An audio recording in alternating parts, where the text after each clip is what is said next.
পরীক্ষা দিবেন এবং যারা 11 থেকে 20তম গ্রেডের বিভিন্ন চাকরি পরীক্ষা দিবেন তাদের জন্য কিন্তু আজকে সবচেয়ে গুরুত্বপূর্ণ একটা ক্লাস হবে। আর ক্লাসটা কিন্তু আমি নাসির স্যার নিব না, আমাদের তহিদ স্যার নেবেন এবং মহিনুল স্যার নেবেন। খুব জমজমাট একটা ক্লাস হবে, অর্থাৎ ডুয়াল ক্লাস আজকে, আর ডুয়াল টিচারের ডুয়াল ক্লাস হবে আজকে, ঠিক আছে? তো এত মানে চমৎকার চমৎকার যে আইসিটির যে প্রশ্নগুলো আজকে রাখা হয়েছে, যেগুলো আপনি দেখলে বুঝবেন যে আসলে রিয়েলি জোস। আইসিটিও যে এত মজা, ক্লাস না গেলে বুঝবেন না। এবং আজকের এই ক্লাস থেকে কিন্তু নিশ্চিত 26 তারিখ যে বিশেষ পরীক্ষা হবে, এখানে আপনি 5-6 নম্বর ইনশাল্লাহ কমন পাবেন এবং অন্যান্য চাকরি পরীক্ষায় তো কমন থাকবেই। আজকের ক্লাসটা কিন্তু যারা প্রাইমারি দেবেন, নিবন্ধন দেবেন, 11 থেকে 20তম গ্রেড চাকরি পরীক্ষাগুলো দিবেন, সবার জন্যই কিন্তু খুবই খুবই গুরুত্বপূর্ণ একটা ক্লাস।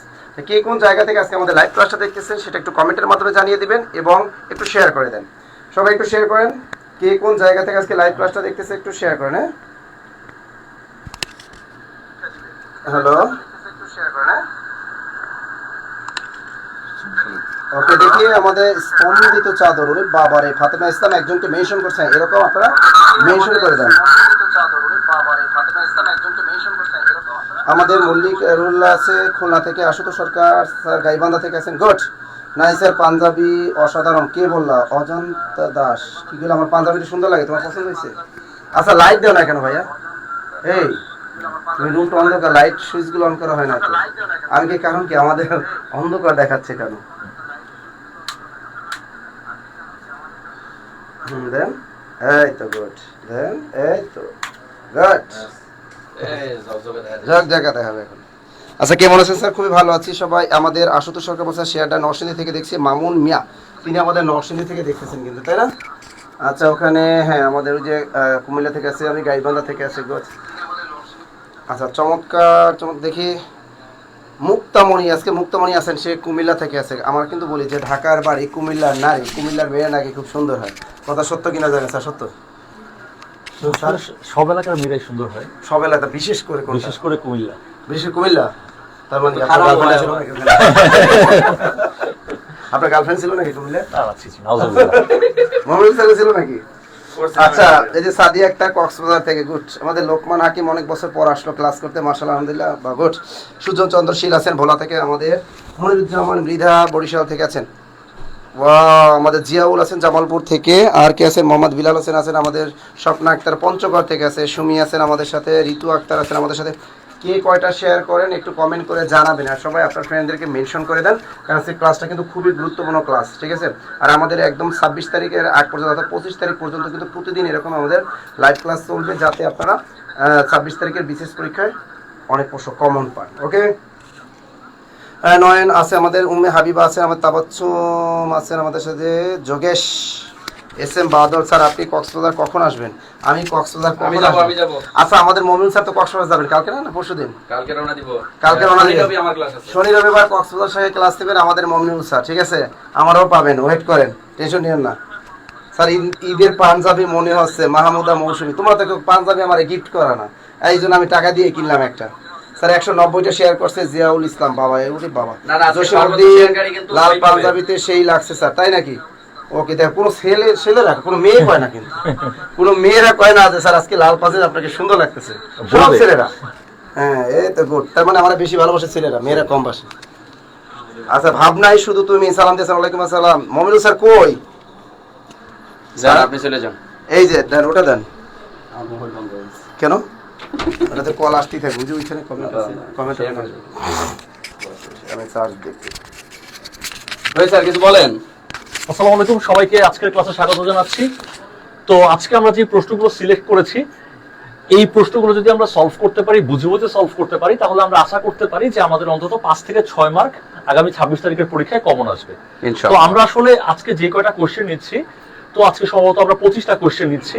আমরা কিন্তু আসলে 25টা কোশ্চেনের আনসার জানবো না, আমরা 25টা কোশ্চেনের ব্যাখ্যা জানবো। এই ব্যাখ্যার মাধ্যমে আসলে আমরা হয়তোবা 250 কোশ্চেন যাতে সলভ করতে পারি, সেই অ্যাবিলিটি গ্রো করার চেষ্টা করব।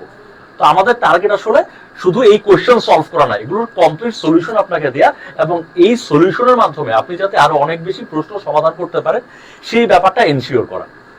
তো স্যার আমরা কি শুরু করতে পারি? হ্যাঁ, আমরা দেরি করব না, কারণ হচ্ছে অনেক রাত হয়ে যাবে, কারণ আমরা অনেক বেশি কোশ্চেন রাখছি আজকে। তো আমরা তাহলে শুরু করতে পারি। স্যার আমি শুরু করব? Exactly sir. আচ্ছা, তো আমাদের প্রথম যে কোশ্চেনটা আমরা দেখতে পাচ্ছি সেটা হচ্ছে আচ্ছা, সেটা হচ্ছে হয়ে গেছে। একটু টেকনিক্যাল প্রবলেম, সেটা হচ্ছে আমরা স্যার, নোটটা ওপেন করে, নোটটা ওপেন করি নাই আমরা। নোটটা ওপেন করা হয়নি। দেন স্যার।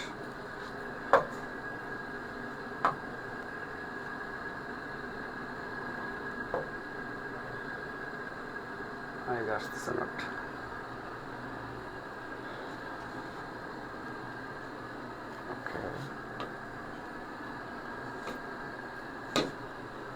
আচ্ছা, তো চলেন আমরা আসলে সলিউশন করা শুরু করি। আমাদের প্রথম কোশ্চেনটা হচ্ছে ইমেইল গ্রহণ করার অধিক ব্যবহৃত প্রোটোকল কোনটা। প্রথম কোশ্চেন হচ্ছে হোয়াট ইজ প্রোটোকল। প্রোটোকল ব্যাপারটা কি? প্রোটোকল ব্যাপারটা হচ্ছে মূলত নিয়ম কানুন। আমরা যখন ইন্টারনেট ব্যবহার করতে চাই, ইন্টারনেট মানে কি? অনেকগুলো কম্পিউটার একসাথে যুক্ত থাকবে এবং যেই কম্পিউটারগুলো যুক্ত থাকবে তাদের মাঝখানকার দূরত্ব অন্তত 375 কিলোমিটারের বেশি হবে। আর বাস্তবে আসলে 375 কিলোমিটার না, সারা ওয়ার্ল্ডের কম্পিউটারগুলোই যুক্ত। শুধু কম্পিউটারগুলো যুক্ত করলে হবে না, কিছু নির্দিষ্ট নিয়ম কানুন মেনে তাদেরকে যুক্ত করতে হবে। যে নিয়ম কানুনগুলো মেনে যুক্ত করা হয় তাদেরকে বলা হয় মূলত প্রোটোকল। স্যার এছাড়াও তো আমরা একটা কথা বলি না, যখন এমপি মিনিস্টাররা যায় হ্যাঁ, এই তাদেরকে প্রোটোকল দেওয়া হচ্ছে, প্রোটোকল দেওয়া তাদেরকে হচ্ছে। প্রোটোকল দেওয়া হচ্ছে, তার মানে তাদেরকে তাদের প্রাপ্য সম্মানটুকু দেওয়া হচ্ছে নিয়ম মেনে, নিয়মের বাইরে গিয়ে না। প্রোটোকল মানে হচ্ছে সেই নিয়মটা। এখন আমরা দেখতে পাচ্ছি ইমেল গ্রহণ করার ক্ষেত্রে আমি যে আরেকজনের কাছ থেকে একটা ইমেল গ্রহণ করব, কোন নিয়ম মেনে চলবো? তখন আমাকে মেনে চলতে হবে হচ্ছে POP3 নামের নিয়মটা। POP3 এর ফুল মিনিং হচ্ছে পোস্ট অফিস প্রোটোকল, আর ভার্সনটা হচ্ছে 3। ভার্সনটা হচ্ছে 3। এক্স্যাক্টলি। যখন আমরা মেল রিসিভ করব তখন কোন প্রোটোকল ফলো করা হবে? যখন আমরা মেল রিসিভ করব, একই একই। যখন আমরা কোনো নিয়ম কানুন রিসিভ করব তখন আমাকে ফলো করতে হবে SMTP নামের প্রোটোকল। এক এক কাজ করার জন্য এক একটা প্রোটোকল।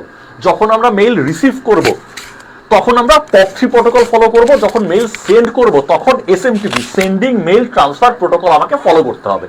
তাহলে মেইল গ্রহণ করার সময় POP3, মেইল সেন্ড করার সময় SMTP নামে নিয়ম কানুন বা প্রোটোকল এটাও ফলো করতে কিন্তু হবে। আমরা যদি লক্ষ্য করি, এটাও কিন্তু আমি মনে করি ব্যাংক জব পরীক্ষায় মিনিমাম 20 বার আসছে। হ্যাঁ, ইভেন বিসিএস পরীক্ষায় শুধু আসছে, পুনরূপটা, শুধু পুনরূপটা, SMTP এর পুনরূপটা, এবং বিসিএস এও আসছে।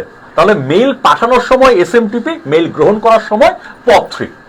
আর অনেক ক্ষেত্রে যেমন আমরা শুধু মেইল পাঠাবো, গ্রহণ করব না, আমরা সাথে ফাইলও দিব। যদি ফাইল পাঠাই কাউকে তখন কোন নিয়ম মানতে হবে? তখন আমাকে FTP নামের নিয়মটা মানতে হবে। FTP মানে কি? File transfer protocol. এরকম ডিফারেন্ট ডিফারেন্ট প্রোটোকল মানতে হবে। অপশন আমি দেখতে পাচ্ছি HTML, এটাও কিন্তু বিসিএস এর কোশ্চেন। HTML এর পূর্ণরূপ কি? HTML এটার পূর্ণরূপ হচ্ছে হাইপার টেক্সট মার্কআপ ল্যাঙ্গুয়েজ। আপনি যখন একটা পেজ তৈরি করেন, আপনি MS ওয়ার্ডে পেজ তৈরি করেন, আমি যখন একটা পোস্টার তৈরি করি, কাগজে পোস্টার তৈরি করি, ঠিক তেমনি ওয়েবসাইটের পেজ যখন আমাকে তৈরি করতে হবে তখন কিন্তু আমাকে এই HTML ভাষাটার মাধ্যমে ওয়েবসাইটের পেজটা তৈরি করতে হবে। তো আমরা অনেকগুলো ব্যাপার আপনাকে এক্সপ্লেন করলাম যাতে আপনি অন্য জায়গা থেকে কোশ্চেন আসলেও ব্যাপারগুলো পারেন। তো আপনাদের ক্লাস কেমন লাগতেছে এই ব্যাপারটা একটু বলবেন। আর আজকে কিন্তু আমরা ডুয়াল ভার্সনে আছি। আমরা ডুয়াল ভার্সনে আছি। তহিদ স্যার তো আছেন, সাথে আমি আছি। আমি কিছু কোশ্চেন সলভ করাবো, তহিদ স্যার কিছু কোশ্চেন সলভ করাবে। শুধু তাই না, আমরা সিদ্ধান্ত নিয়েছি যে পরীক্ষার আগে যারা বিশেষ করে 46 পরীক্ষা দিবেন তারা যেন পরীক্ষার হলে গিয়ে 15-র মধ্যে অ্যাটলিস্ট 10 মার্ক হুবহু চোখের সামনে ভাসমান দেখেন। পরীক্ষার প্রশ্নে যেন আমাদের দুজনের চেহারা ভেসে উঠে। যেমন গত ক্লাসে আমি সংখ্যা পদ্ধতি থেকে যতগুলো করাইছি, 7টা ম্যাথ যে করাইছি, 7টা থেকে আপনি মিনিমাম 1 থেকে 2টা মার্ক হুবহু কমন পাবেন, এটা নিয়ে কোনো সন্দেহ নাই। এরপরে আমরা স্যার ইনপুট আউটপুট ডিভাইস আছে, আইপি অ্যাড্রেস সংক্রান্ত কিছু তথ্য আছে, ডুপ্লেক্স সংক্রান্ত, হাফ ডুপ্লেক্স, ফুল ডুপ্লেক্স, এগুলো সংক্রান্ত কিছু তথ্য আছে, ওয়েব ডিজাইন, ওয়েবসাইট, এই ব্যাপারগুলো নিয়ে বা এই ব্যাপার সংক্রান্ত যে কোশ্চেন গুলো ধরে এগুলো নিয়ে কিন্তু আমাদের আরেকটা ক্লাস হবে। সো আজকের ক্লাস থেকে আপনি আশা রাখতে পারেন যে মিনিমাম 5টা মার্ক আপনি কমন পাচ্ছেন ইনশাআল্লাহ। সো স্যার আমরা কি একটু সবার কাছে এটা বলতে পারি না যে আমরা দুইজন কষ্ট করে যদি ক্লাস নিতে পারি তা তারা কি একটু শেয়ার করতে পারে না? অবশ্যই পারে। আচ্ছা, অবশ্যই পারে। যারা এখনো কলেজের ভাই বোন শেয়ার করেন নাই, কারণ সর্বোচ্চ শেয়ারকারী কিন্তু নাসির স্যারের ক্যারিয়ার প্লাস বইটা পেয়ে যাবেন। শখ সাহেব একটু মার্ক করো, যারা সর্বোচ্চ শেয়ারকারীর মধ্যে থাকবে তাদেরকে আমরা আজকে বই পাঠাবো, এবং সর্বোচ্চ মেনশন যারা করবে তারাও একটা বই পাবে। অর্থাৎ আজকে 2টা বই দেওয়া হবে। এবং কলেজের ভাই বোন যারা এখন আমরা ক্লাসে রিঅ্যাকশন ইউজ করি নাই, ক্লাসে কিন্তু রিঅ্যাকশন ইউজ করতে হবে, কারণ ক্লাসে রিঅ্যাকশন ইউজ করলে সবার কাছে ছড়ায় যাবে। আচ্ছা, তাহলে স্যার আমরা পরের কোশ্চেনে চলে যেতে পারি। স্যার পরের কোশ্চেনটা কি একটু আমি বলতে পারি? হ্যাঁ, sure, sure. আচ্ছা, পরের কোশ্চেনটা কি বলছে দেখেন তো ভাইয়া। হেক্সাডেসিমাল। স্যার হেক্সা মানে কি 6, 6 আর ডেসিমাল মানে কি 10। তাইলে 6 আর 10 যোগ করলে কত হয়? 16। আচ্ছা, তাহলে হেক্সাডেসিমালের যদি প্রশ্ন আসে যে হেক্সাডেসিমালের বেস কত, তাহলে কত হবে? 16। এখন আমাকে বলতেছে স্যার হেক্সাডেসিমাল নম্বর গঠনের সংমিশ্রণ, তাহলে মিশ্রণ আছে কিন্তু স্যার এখানে একটা, কারণ আমি যখন হেক্সার পরে ডেসিমাল দেখতেছি, ডেসিমাল মানে 0 থেকে 9। এখন 0 থেকে 9 পর্যন্ত টোটাল 10টা, টোটাল 10টি বলতে পারি আমরা। তাহলে বাকি আছে স্যার কয়টা? আরো 6টা। আচ্ছা, এই যে বাকি যে 6টা, এই 6টা কিন্তু স্যার আছে যখন আমি 9 এর পরে 10 বলতেছি, 10 এর জন্য আমাকে অক্ষর লিখতে হচ্ছে। কি লিখতে হচ্ছে? অক্ষর। তার মানে 10 এর জন্য একটা লেটার ব্যবহার করতে হচ্ছে এ, 11 এর জন্য বি, 12 এর জন্য সি, 13 এর জন্য ডি, 14 এর জন্য ই এবং 15 এর জন্য এফ। এই যে A B C D E F, এগুলো হচ্ছে অক্ষর। তাহলে আমি অক্ষর পাচ্ছি প্লাস ডেসিমাল ডিজিট পাচ্ছি। শেষ। এখন আমাকে যদি বলে যে বাইনারি ও ডেসিমাল, তাহলে কি হইলো? বাইনারিতে তার বেস হচ্ছে 2, তাহলে 0 আর 1, আর ডেসিমালের মধ্যে তো 0 আর 1 আছে, তাইলে তো এটা কখনোই সম্ভব না। বাইনারি আর অক্টাল কখনোই সম্ভব না। অক্টাল আর ডেসিমাল, অক্টাল মানে 8, ডেসিমাল মানে 10, 18 হওয়ার কথা, কিন্তু এর বেস তো 16, তাহলে এটাও সম্ভব না। তাহলে উত্তর হচ্ছে আমার খ। শেষ, খেল খতম। কথা কি বুঝতে পেরেছেন কলিজার ভাই বোন? একটু অ্যাড করতে চাই। আচ্ছা, আপনাকে কিন্তু হেক্সাডেসিমাল নাম্বারের বেস কত জিজ্ঞেস করতে পারে, আপনি আনসার দিবেন 16। 0 থেকে f পর্যন্ত, f মানে 15, 16টা। এখন আপনার সাথে কিন্তু এখানে আরেকটা কোশ্চেন আসে, ডিরেক্ট আসে f এর হেক্সাডেসিমাল মান কত? ডিরেক্ট আসে 15। এক্স্যাক্টলি।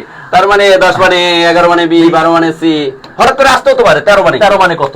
13 মানে হচ্ছে ডি। এখন এখানে আপনাকে একটু বোকা বানানোর জন্য স্যার কিন্তু একটু ডিফারেন্ট কোশ্চেন করতে পারে, আপনাকে জিজ্ঞেস করতে পারে হেক্সাডেসিমাল নাম্বার সিস্টেমের রেডিক্স কত? এক্স্যাক্টলি। হেক্সাডেসিমাল নাম্বার সিস্টেমের রেডিক্স কত? আপনি পড়ে গেছেন বেস বা ভিত্তি, কিন্তু রেডিক্স শব্দটা আপনি দেখেন নাই। স্যার কিন্তু আপনার জানা উত্তর দিচ্ছে, কিন্তু একটু ডিফারেন্ট শব্দে। এটা ব্যাংকে আসে, এটা আমার ব্যাংকে আসে। তো রেডিক্স এভাবেও আসতে পারে, আবার এভাবেও বিসিএস এ দিয়ে দিতে পারে, এইভাবেও বিসিএস এ দিয়ে দিতে পারে। তো বেস বা রেডিক্স সেটাও কিন্তু আসলে 16ই হবে। এক্স্যাক্টলি। তো আমরা আসলে কমপ্লিট সলিউশন আপনাকে দিতে যাচ্ছি, যাতে কোশ্চেন যেভাবে আসুক পারবো আমি। এক্স্যাক্টলি, আমার কথা সেটাই স্যার, আমাদের পারতে হবে, এটা হচ্ছে কথা। কোশ্চেন আচ্ছা বেশি হয়ে গেছে। তারপরের কোশ্চেনটা হচ্ছে কোন ধরনের বাস ব্যবহৃত হয় না? এই বাস কিন্তু আপনার গ্রিন লাইন বাস না। এই বাসটা হচ্ছে কম্পিউটারে যে আমরা তথ্যের আদান প্রদান করি, কম্পিউটারে তথ্যের আদান প্রদান যেই পথ দিয়ে হয়, যেই রাস্তা দিয়ে হয়, সেই রাস্তাগুলাকে বলা হয় বাস। তাহলে কম্পিউটারের তথ্য আদান প্রদান, ডেটা আদান প্রদান যে রাস্তা দিয়ে হয়, তাদেরকে বলা হয় বাস। আর এই বাস হচ্ছে 3 প্রকার। একটা হচ্ছে অ্যাড্রেস বাস, একটা হচ্ছে ডেটা বাস, আরেকটা হচ্ছে কন্ট্রোল বাস। এক্স্যাক্টলি। তাহলে কম্পিউটারে বাস হচ্ছে 3 প্রকার, অ্যাড্রেস বাস, ডেটা বাস, কন্ট্রোল বাস। এটাও কোশ্চেন আসে স্যার, অনেকবার আসছে যে বাস কত প্রকার, তখন আমরা বলবো বাস হচ্ছে 3 প্রকার। এক্স্যাক্টলি। এখন অ্যাড্রেস বাসটা কি? এই হচ্ছে আমার কম্পিউটার, যেটাকে আমরা সিপিইউ বলতে পছন্দ করি। এখন এই সিপিইউ এর সাথে ভাই আপনার একটা মাউস যুক্ত আছে, এই সিপিইউ এর সাথে আপনার একটা কিবোর্ড যুক্ত আছে, এই সিপিইউ এর সাথে আপনার একটা প্রিন্টার যুক্ত আছে। এখন এই সিপিইউ বেটা তাকে তো বুঝতে হবে যে কোন জায়গায় কিবোর্ড আছে, কোন জায়গায় মাউস আছে, কোন জায়গায় প্রিন্টার আছে, কোনটা মাউস কোনটা প্রিন্টার সে কি করে মনে রাখবে? আপনি আপনার বন্ধুর বাসা কি করে মনে রাখেন? ওই বন্ধুর বাসাটাকে একটা অ্যাড্রেস দেন, 5x6 বন্ধুর বাসার অ্যাড্রেস। ঠিক তেমনি রাস্তা বলে দেন, অথবা রাস্তা বলে দেন, একটা অ্যাড্রেস তো দেন। ঠিক তেমনি সিপিইউ বেটা সে কিবোর্ডকে চেনে কি করে? কিবোর্ডকে সে একটা অ্যাড্রেস দেয়। মাউসকে কি করে চেনে? মাউসকে একটা অ্যাড্রেস দেয়। আর এই অ্যাড্রেসটা কিভাবে দিবে? যেই পথ দিয়ে গিয়ে দিবে সেই পথটার নাম হচ্ছে অ্যাড্রেস বাস। তারপর দেখেন কিবোর্ডে আপনি এবিসিডি প্রেস করছেন, সেই ডেটাগুলো যেই পথ দিয়ে সিপিইউতে এসে পৌঁছাবে তাকে বলা হয় ডেটা বাস। আর কম্পিউটার যদি ভুলভাল করে, তাকে কন্ট্রোল করার জন্য কন্ট্রোল স্টেটমেন্ট গুলো যেই পথ দিয়ে যায় তাকে বলা হয় কন্ট্রোল বাস। এখন আমাদের এই প্রশ্ন আমরা অনেক বেশি জানতেছি, যাতে আমাদের কোশ্চেন মিস না হয়। এক কথায় স্যার, বাস মানেই তো বাস কি দিয়ে চলে? রাস্তা দিয়ে চলে। তার মানে এই বাসও একটা নির্দিষ্ট রাস্তা থাকবে বা নির্দিষ্ট একটা সিস্টেম থাকবে, প্যাটার্ন থাকবে, যে প্যাটার্নটা ফলো করে এই সব কিছু মেনটেন করবে, অ্যাড্রেস মেনটেন করবে, ডাটা মেনটেন করবে, কন্ট্রোল মেনটেন করবে। তাহলে আমরা এখানে অপশন দেখি, অ্যাড্রেস বাস, ওকে, এটা অ্যাড্রেস বাস, ওরা বলছে ব্যবহৃত হয় না, তাহলে অ্যাড্রেস বাস হয়, হয়, ডাটা বাস হয়, কন্ট্রোল কন্ট্রোল বাস বাস হয়, হয়, তাহলে হয় না হচ্ছে Input ইনপুট address। রিডার বাস। শেষ, খেল খতম। শেষ।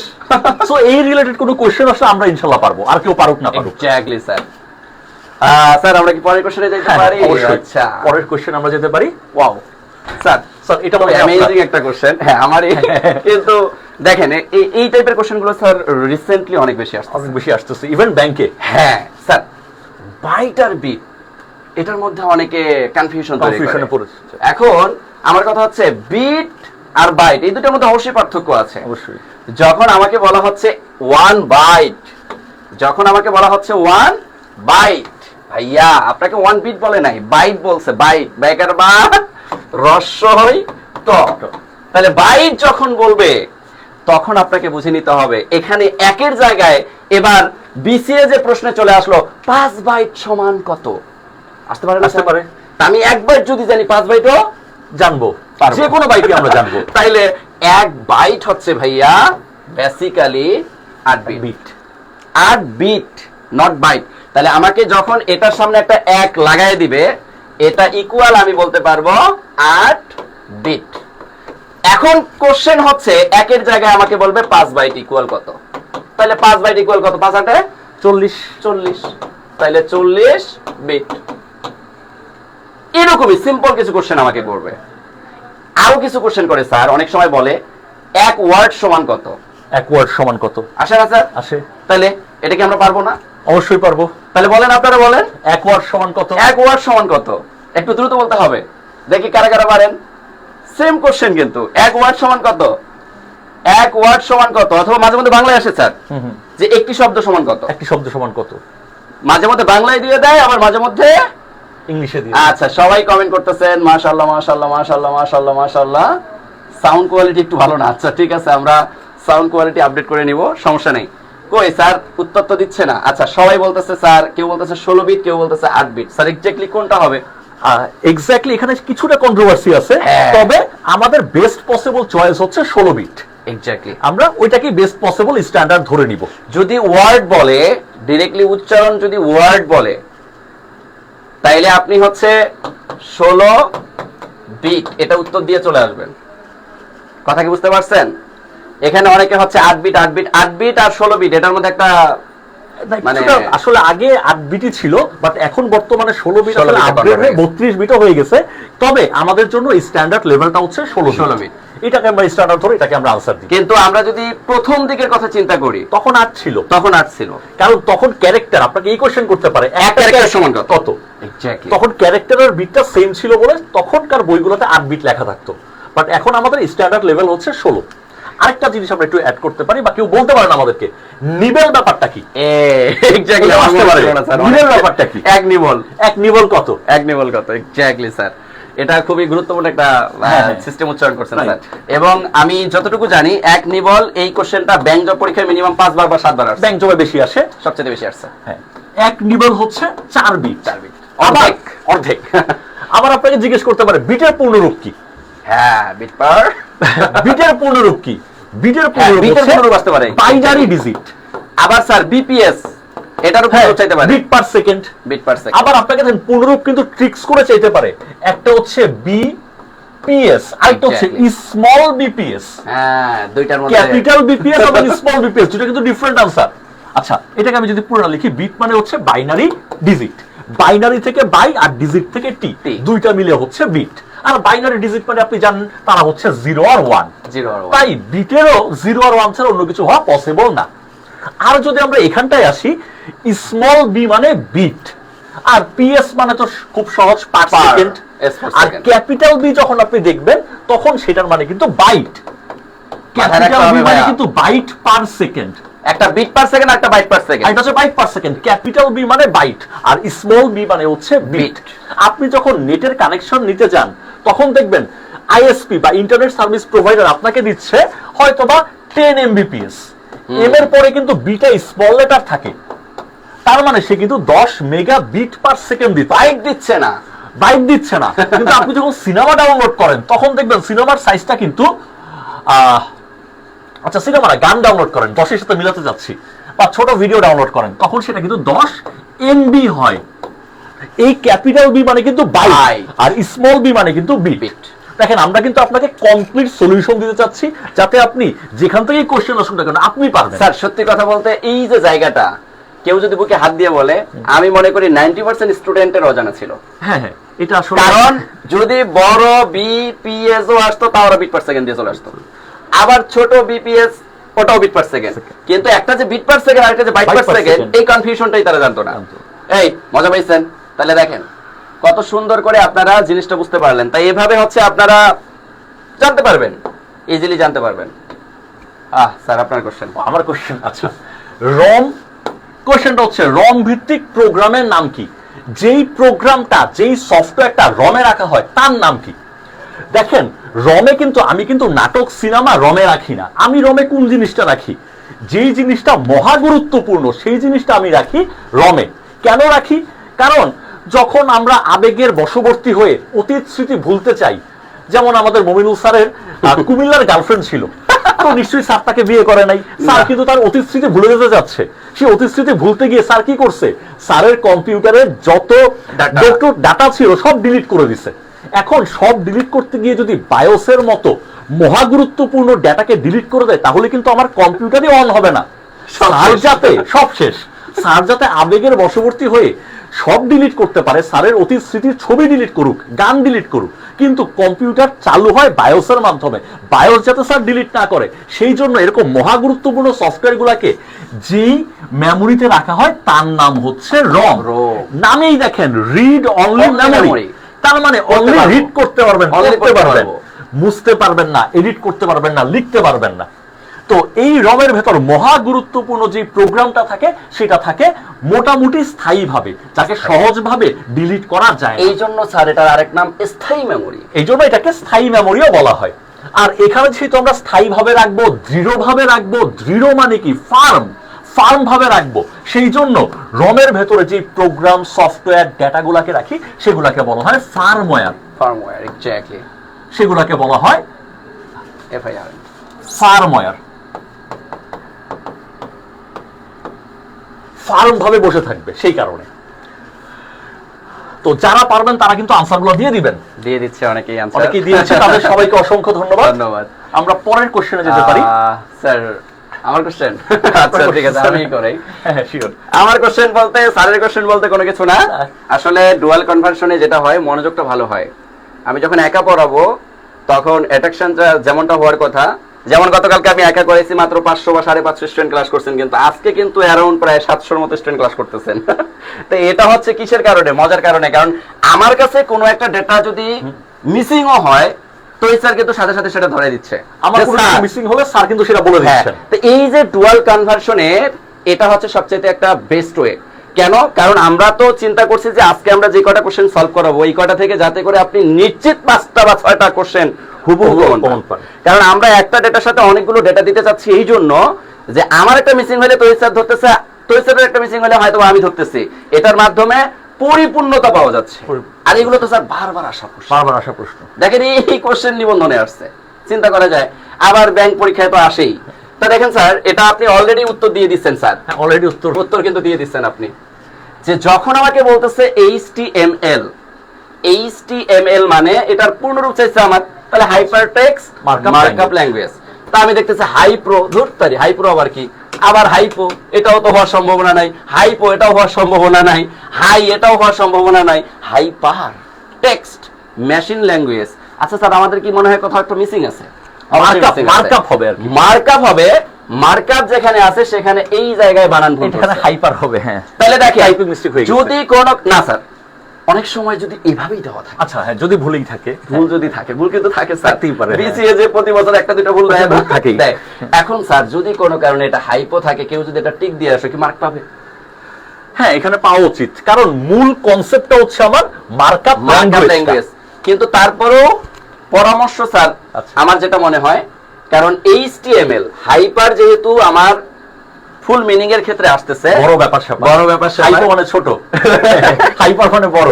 ঠিক আছে, সেই জায়গা থেকে আপনি যদি পরিপূর্ণতা না পান তাহলে হয়তো তারা ইচ্ছাকৃতভাবে ভুল দিচ্ছে, ফাঁকা রাখাটাই বেটার হবে। ফাঁকা রাখাটাই বেটার। কথা বুঝতে পারছেন? ওইটা আসলে কাউন্টে আসবে না। কাউন্টে আসবে না। নরমালি সিস্টেম কি তখন আসলে পরীক্ষা 200 মার্কে হবে না, তখন 199 মার্কের পরীক্ষা হবে। অথবা ওই ফাঁকা রাখার কারণে আপনার ওটা মার্কও তারা ইজিলি অ্যাড করে দিবে। Add করে দিবে। কিন্তু আপনি ভুলটা দাগায় দিয়ে আসলে দেখা গেল আপনার মার্কটা কেটেও যেতে পারে। এই জন্য ফাঁকা রেখে চলে আসবেন। তবে এটা হাইপো হবে না, এটা হবে হাইপার, PER। ক্লিয়ার? বুঝতেই পারছেন? স্যার এখানে আর আলোচনা ব্যাখ্যা করার মতো তেমন কিছু দেখতেছি ব্যাখ্যা না। হয়ে গেছে। আচ্ছা, ডিস্ক ফ্র্যাগমেন্টেশন, ডিস্ক ফ্র্যাগমেন্টেশন ব্যবহৃত হয়। কেন ব্যবহৃত হয় ডিস্ক ফ্র্যাগমেন্টেশন? ফার্স্টে আমাকে ভাইয়া বুঝতে হবে যে ডিস্ক ফ্র্যাগমেন্টেশন ব্যাপারটা কি। ডিস্ক হচ্ছে আমাদের মেমোরি গুলো, যেমন ডিস্ক হতে পারে অপটিক্যাল, যেমন হচ্ছে সিডি ডিভিডি মেমোরি, আবার ডিস্ক হতে পারে আমাদের হার্ড ডিস্ক ড্রাইভ, সেটা তো মেমোরি। এই আমি একটা ছোট করে একটা মেমোরি আঁকলাম, এই হচ্ছে আমার মেমোরি। মেমোরিতে এরকম ছোট ছোট ছোট ছোট সেক্টর থাকে, ছোট ছোট পার্ট থাকে। এখন এই মেমোরিতে আমি ধরেন এই মেমোরিটা হচ্ছে এক্সাম্পল হিসাবে দিচ্ছে, এই মেমোরিটা হচ্ছে 1 জিবির মেমোরি, মেমোরিটা 1 জিবির মেমোরি। তো আমি একটা ফাইল এখানে রাখবো, সেই ফাইলটা হচ্ছে ধরেন 600 এমবি বা 624 এমবি। তো সেই 624 এমবি ফাইলটা আমি যখন রাখবো এই জায়গাটাতে 624 এমবি ফাইল লোড হয়ে গেল। এখন দেখেন আমার মেমোরিতে কিন্তু স্টিল আরো 400 এমবি জায়গা খালি আছে, কারণ আমরা সবাই জানি 1 জিবি সমান 1024 এমবি। এখানে আরেকটা কোশ্চেন সলভ হয়ে যাচ্ছে। 1 জিবি সমান 1024 এমবি, এটা তো আমরা জানি, মেগাবাইট। এখন আমি একটা ফাইল, একটা মুভি রাখলাম, এখন কোন মুভি চলতেছে? রাজকুমার মুভি চলতেছে শাকিব খানের। তো সেই শাকিব খানের রাজকুমার মুভিটা যদি 624 এমবি হয়, আমি এই জায়গায় রেখে দিলাম, খুব ভালো কথা। আমাকে কিন্তু মেমোরি দেখাচ্ছি স্টিল আমার কাছে স্পেস বাকি আছে আরো 400 এমবি। এখন আমি 400 এমবির বুবলির সিনেমাটার নাম কি জানো চলতেছে? পরান নাকি জানি, পরান নাকি জানো, আচ্ছা জানি পরান মনে করেন, পরান মনে করেন পরান একটা সিনেমা, সেই সিনেমা আমি রাখবো, তার সাইজ 400 এমবি। চমৎকার কথা, আমার স্পেস জায়গা আছে, কোনো সমস্যা নাই। কিন্তু সেই মুভিটা দেখেন আমি কিন্তু একটাই স্ট্রেস এক টানা রাখতে পারবো না। সেই ফাইলটা দেখেন দুইটা পার্টে বিভক্ত হয়ে গেল, সেই ফাইলটা কিন্তু সেগমেন্টেড হয়ে গেল, ফ্র্যাগমেন্টেড হয়ে গেল। এই ব্যাপারটাকে বলা হয় ডিস্ক ফ্র্যাগমেন্টেশন। এই ব্যাপারটাকে বলা হয় ডিস্ক ফ্র্যাগমেন্টেশন। ডিস্ক ফ্র্যাগমেন্টেশন হলে প্রবলেমটা কি? ডিস্ক ফ্র্যাগমেন্টেশন হলে প্রবলেম হচ্ছে আমার কম্পিউটার স্লো হয়ে যাবে। সে যখন পরান মুভি খুঁজবে, একটা অংশ মেমোরির এই সাইডে, আরেকটা অংশ মেমোরির ওই সাইডে, ফ্র্যাগমেন্টেড। সেই প্রবলেমের সলিউশন করা দরকার।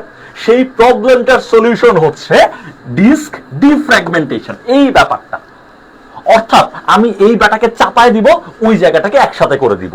তার মানে সলিউশনটা এরকম, এইখানে 600 এমবি আর এই পাশে থাকবে বাকিটা। হ্যাঁ, এইখানে 624 থাকবে, আর এখানে বাকি 400 থাকবে। এখানে পরান থাকবে, এখানে রাজকুমার থাকবে। এই ব্যাপারটাকে বলা হয় ডিস্ক ডিফ্র্যাগমেন্টেশন। তাহলে ফ্র্যাগমেন্টেশন ব্যাপারটাও বুঝলাম, ডিফ্র্যাগমেন্টেশন ব্যাপারটাও বুঝলাম। স্যার এখন আসছে এখানে ডিফ্র্যাগমেন্টেশন, কিন্তু পরবর্তীতে আমার আসতে পারে শুধুমাত্র ফ্র্যাগমেন্টেশন, শুধুমাত্র ফ্র্যাগমেন্টেশন আসতে পারে। এই জন্য আমরা প্রথমে ফ্র্যাগমেন্টেশন ব্যাপারটা বুঝলাম, তারপরে বুঝলাম এই ফ্র্যাগমেন্টেশন সমস্যাটা কি সেটা বুঝলাম, কম্পিউটার স্লো হবে। তারপরে বুঝতেছি এটার সলিউশন কি, সলিউশনটার নাম হচ্ছে ডিস্ক ডিফ্র্যাগমেন্টেশন। এবং এই ডিফ্র্যাগমেন্টেশনের কাজটা করা হয় সফটওয়্যারের মাধ্যমে। তাহলে এইবার আমি এই কোশ্চেনটা পারবো, কারণ পুরো হিস্ট্রিটা আমার জানা হয়ে গেল। এখন এখানে কিন্তু আরেকটা কোশ্চেন আসতেই পারে, বলতেই পারে যে ডিস্ক ফ্র্যাগমেন্টেশন এর কাজ কি, বলতে পারে, আবার উল্টাটাও আসতে পারে। আমরা কমপ্লিট নলেজ নেওয়ার ট্রাই করতেছি। কমপ্লিট নলেজ নিলে অন্যরা পারুক না পারুক আমরা পারবো। এখন স্যার নিজেরাই উত্তর দেওয়া সম্ভব, কারণ ভাইরাস ধ্বংসের জন্য না, খারাপ সেক্টর সমূহ পরীক্ষা করব না, ডিস্কের ফাইলগুলোকে পুনর্বিন্যস্ত করতে। কি ভাইয়া, এই যে ফাইলগুলো এখানে ছিল, দুইটা অংশ ছিল, তাদেরকে আমরা পুনর্বিন্যস্ত করে সাজায় দিলাম, কম্পিউটার ফাস্ট হয়ে গেল। এটাই রাইট আনসার। বুঝে গেলেন, কিন্তু আপনি ব্যাখ্যার মাধ্যমে নিজেই উত্তর দিতে পারতেছেন। এটাই কাজ। ডিস্ক কি ফরম্যাট করব, ডিস্কে কি খালি করব না খালি করব না, ফাইলগুলোকে জায়গা নিয়ে আসবো, সাজাবো, যাতে কম্পিউটার ফাস্ট হয়ে যায়। এক্স্যাক্টলি। স্যার পরে কোশ্চেন। স্যার এটার উত্তর মনে হয় আমরা অলরেডি পেয়ে গেছি নাকি স্যার? HTML এর জায়গায় HTTP, HTTP চলে আসছে। এটা একটা প্রোটোকলের নাম। স্যার দেখেন এই কোশ্চেনটা কতগুলো জব পরীক্ষায় আসছে, NSI শুধু তাই না ঢাকা বিশ্ববিদ্যালয়ের পরীক্ষাও আসছে, ভর্তি পরীক্ষা এসেছে, সবিতেও আসছে। যাই হোক, তাহলে দেখেন আপনাকে বলতেছে HTTP এর পূর্ণরূপ কি? ভাইয়া ও ভাইয়া, HTTP এর পূর্ণরূপ হচ্ছে হাইপারটেক্সট ট্রান্সফার প্রোটোকল। কোন একটা প্রোটোকলকে ট্রান্সফার করা, হাইপারটেক্সট ট্রান্সফার প্রোটোকল। তো যখন স্যার আমরা কোন একটা ওয়েবসাইট লিখি, ওয়েবসাইট লেখার সময় আমরা কি শুধু www থেকে শুরু হয়, না সামনে আরো কিছু তার হয়? সামনে প্রোটোকলটা থাকে। হ্যাঁ, তার সামনে কিন্তু এই আমরা প্রোটোকলটাই কোন থাকে। নিয়ম মেনে কোন একটা সার্ভার থেকে একটা ওয়েবসাইটের পেজকে নিয়ে আসবো, একটা ওয়েব পেজকে নিয়ে আসবো। যেমন বিভিন্ন ওয়েবসাইটে ঢুকে আপনি দেখেন না, হোম পেজ থাকে, তারপরে Exactly. ক্লিক করলে বিভিন্ন পেজ থাকে, সাব পেজ চলে আসে। সাব পেজ চলে আসে। কোন একটা ওয়েবসাইট থেকে একটা পেজকে আমি টেনে নিয়ে আসতে চাই, আমি টানলে কি আসবে? না, আসবে না, আমাকে নিয়ম মেনে টানতে হবে। টানতে হবে, এবং exactly. সেই নিয়মটার নাম হচ্ছে HTTP HTTP, এবং সেই নিয়মের পূর্ণরূপটা এখানে চাচ্ছে। হাইপারটেক্সট ট্রান্সফার প্রোটোকল আছে ও মা, প্রথমটাই উত্তর ক, শেষ। এখন আপনি যদি বলেন হাই কি টেস্ট টার্মিনেশন প্রসিডিউর, এটা না, এগুলো একটাও না, এটাও না, এটাও না, এটাও না। স্যার আমি যতটুকু লক্ষ্য করছি, এই বিসিএ যে প্রতি বছর পূর্ণরূপ থেকে অ্যারাউন্ড 2 থেকে 3টা কোশ্চেন আসে, শুধু অনলি পূর্ণরূপ থেকে। সো হাম্বল রিকোয়েস্ট থাকবে, আমি পূর্ণরূপের এই ক্লাস শেষে একটা ইয়া দিবনি, আপনাদের 2-3টা পেজ পোস্ট করে দিব। ওই পেজগুলোর পূর্ণরূপগুলো দেখে যাবেন, অ্যাটলিস্ট 2টা মার্ক নিশ্চিত কমন পাবেন। এটা আমি ক্লাস শেষে ইনশাআল্লাহ পোস্ট করে দিব। আমার লাস্ট মেডিসিন যে সাজেশনটা আছে ওটা শেষের একটা পেজে সুন্দর করে দেওয়া আছে, পোস্ট করে দিব। কারণ আমরা এই টাইপের এই শর্ট রূপগুলোর পূর্ণরূপ থেকে 2টা মার্ক নিশ্চিত কমন পাবো, 2-3টা মার্ক নিশ্চিত কমন পাবো। স্যার আমরা পরের কোশ্চেনে যাইতে পারি? আর আপনাদের কাছে পরের কোশ্চেন আমি যাচ্ছি, কিন্তু আপনাদের কাছে একটা কোশ্চেন হচ্ছে HTTPS এর পূর্ণরূপ। হ্যাঁ, এটা আপনারা বলতে হতে পারে। S যদি যুক্ত হয় তাহলে পূর্ণরূপটা কি হবে, এটা আপনারা জানাবেন, আমরা পরে আনসার দিব। বাট আমরা চলে যাচ্ছি পরের কোশ্চেনে। HTTPS এর পূর্ণরূপ কি আপনারা জানাবেন। দ্রুত দ্রুত কমেন্ট করতে হবে ভাইয়া, দ্রুত কমেন্ট করতে হবে। সবাই কমেন্ট করবেন, সবাই কমেন্ট করবেন।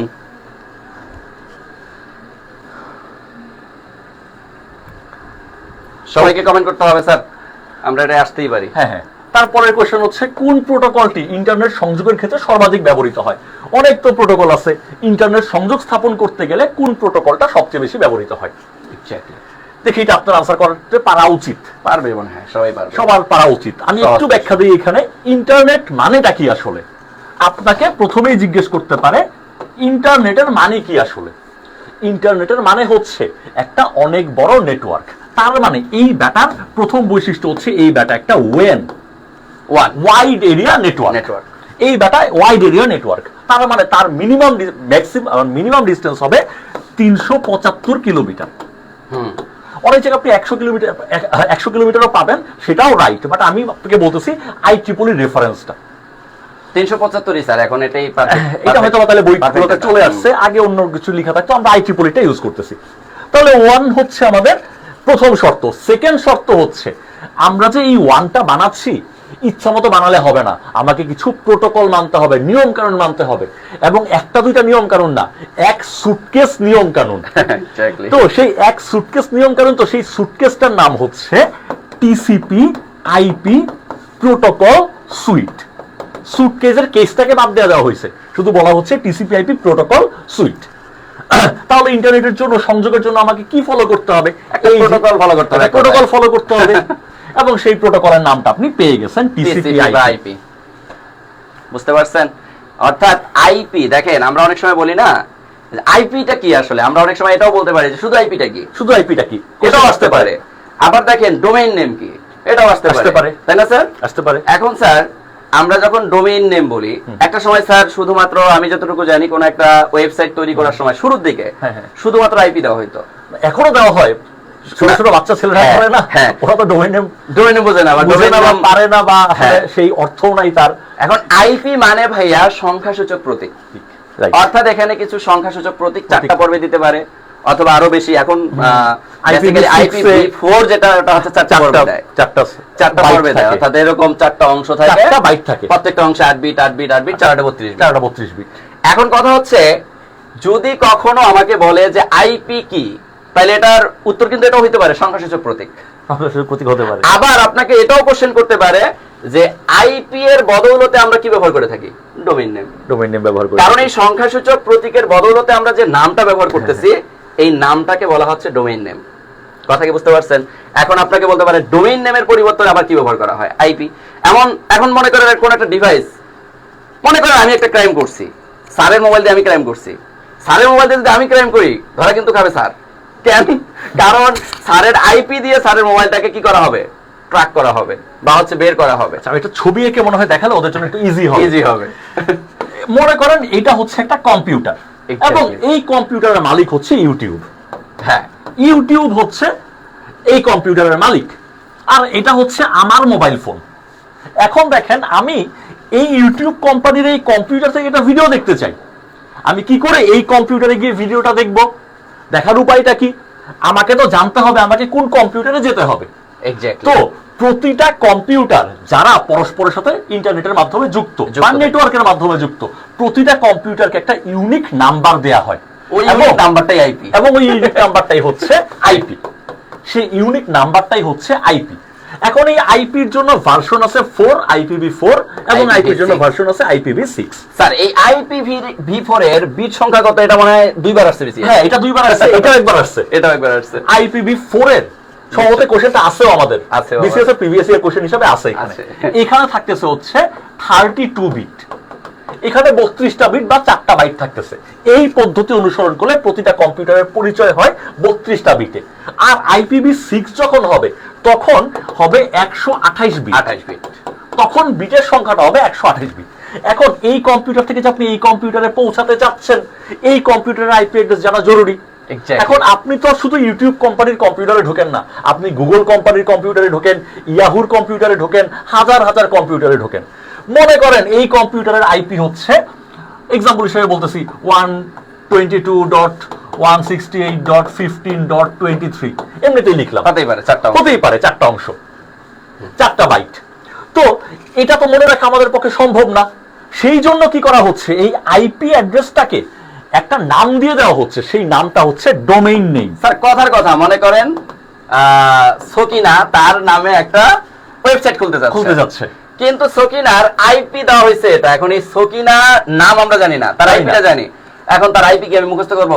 122.168.23, কিন্তু আমাকে যদি বলা হয় সকিনা.com, সকিনা.com মনে থাকবে। তাহলে আমরা ইউটিউব বাদ দিলাম, ধরলাম এই এটা সকিনার কম্পিউটার, তখন আমরা কি দিব? সকিনা.com।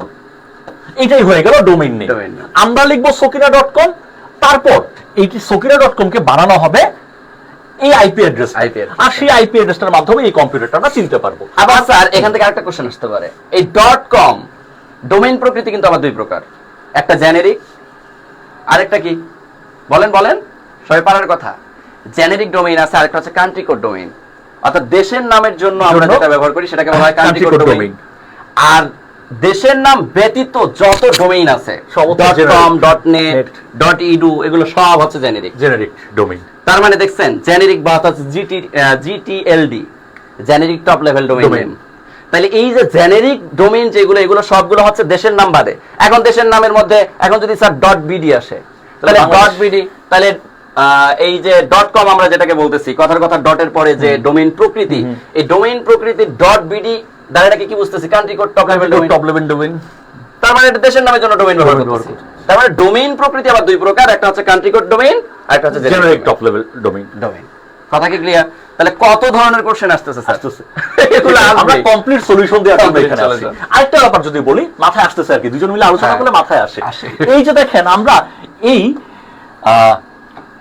আইপি অ্যাড্রেসকে যে ডোমেইন বানাচ্ছি, আমরা কিন্তু ইচ্ছামতো বানাচ্ছি না। ওই যে সাথে .com লিখতেছে, নিয়ম মেনে বানাচ্ছি, ইচ্ছামতো বানাচ্ছি না। এই নিয়মটার নাম হচ্ছে DNS, ডোমেইন নেমিং সিস্টেম। ইচ্ছামতো না, সিস্টেম ফলো করে করতে হবে। সিস্টেমের নাম কি? Domain naming system. এই সিস্টেম ফলো করে আমাদের চলতে হবে।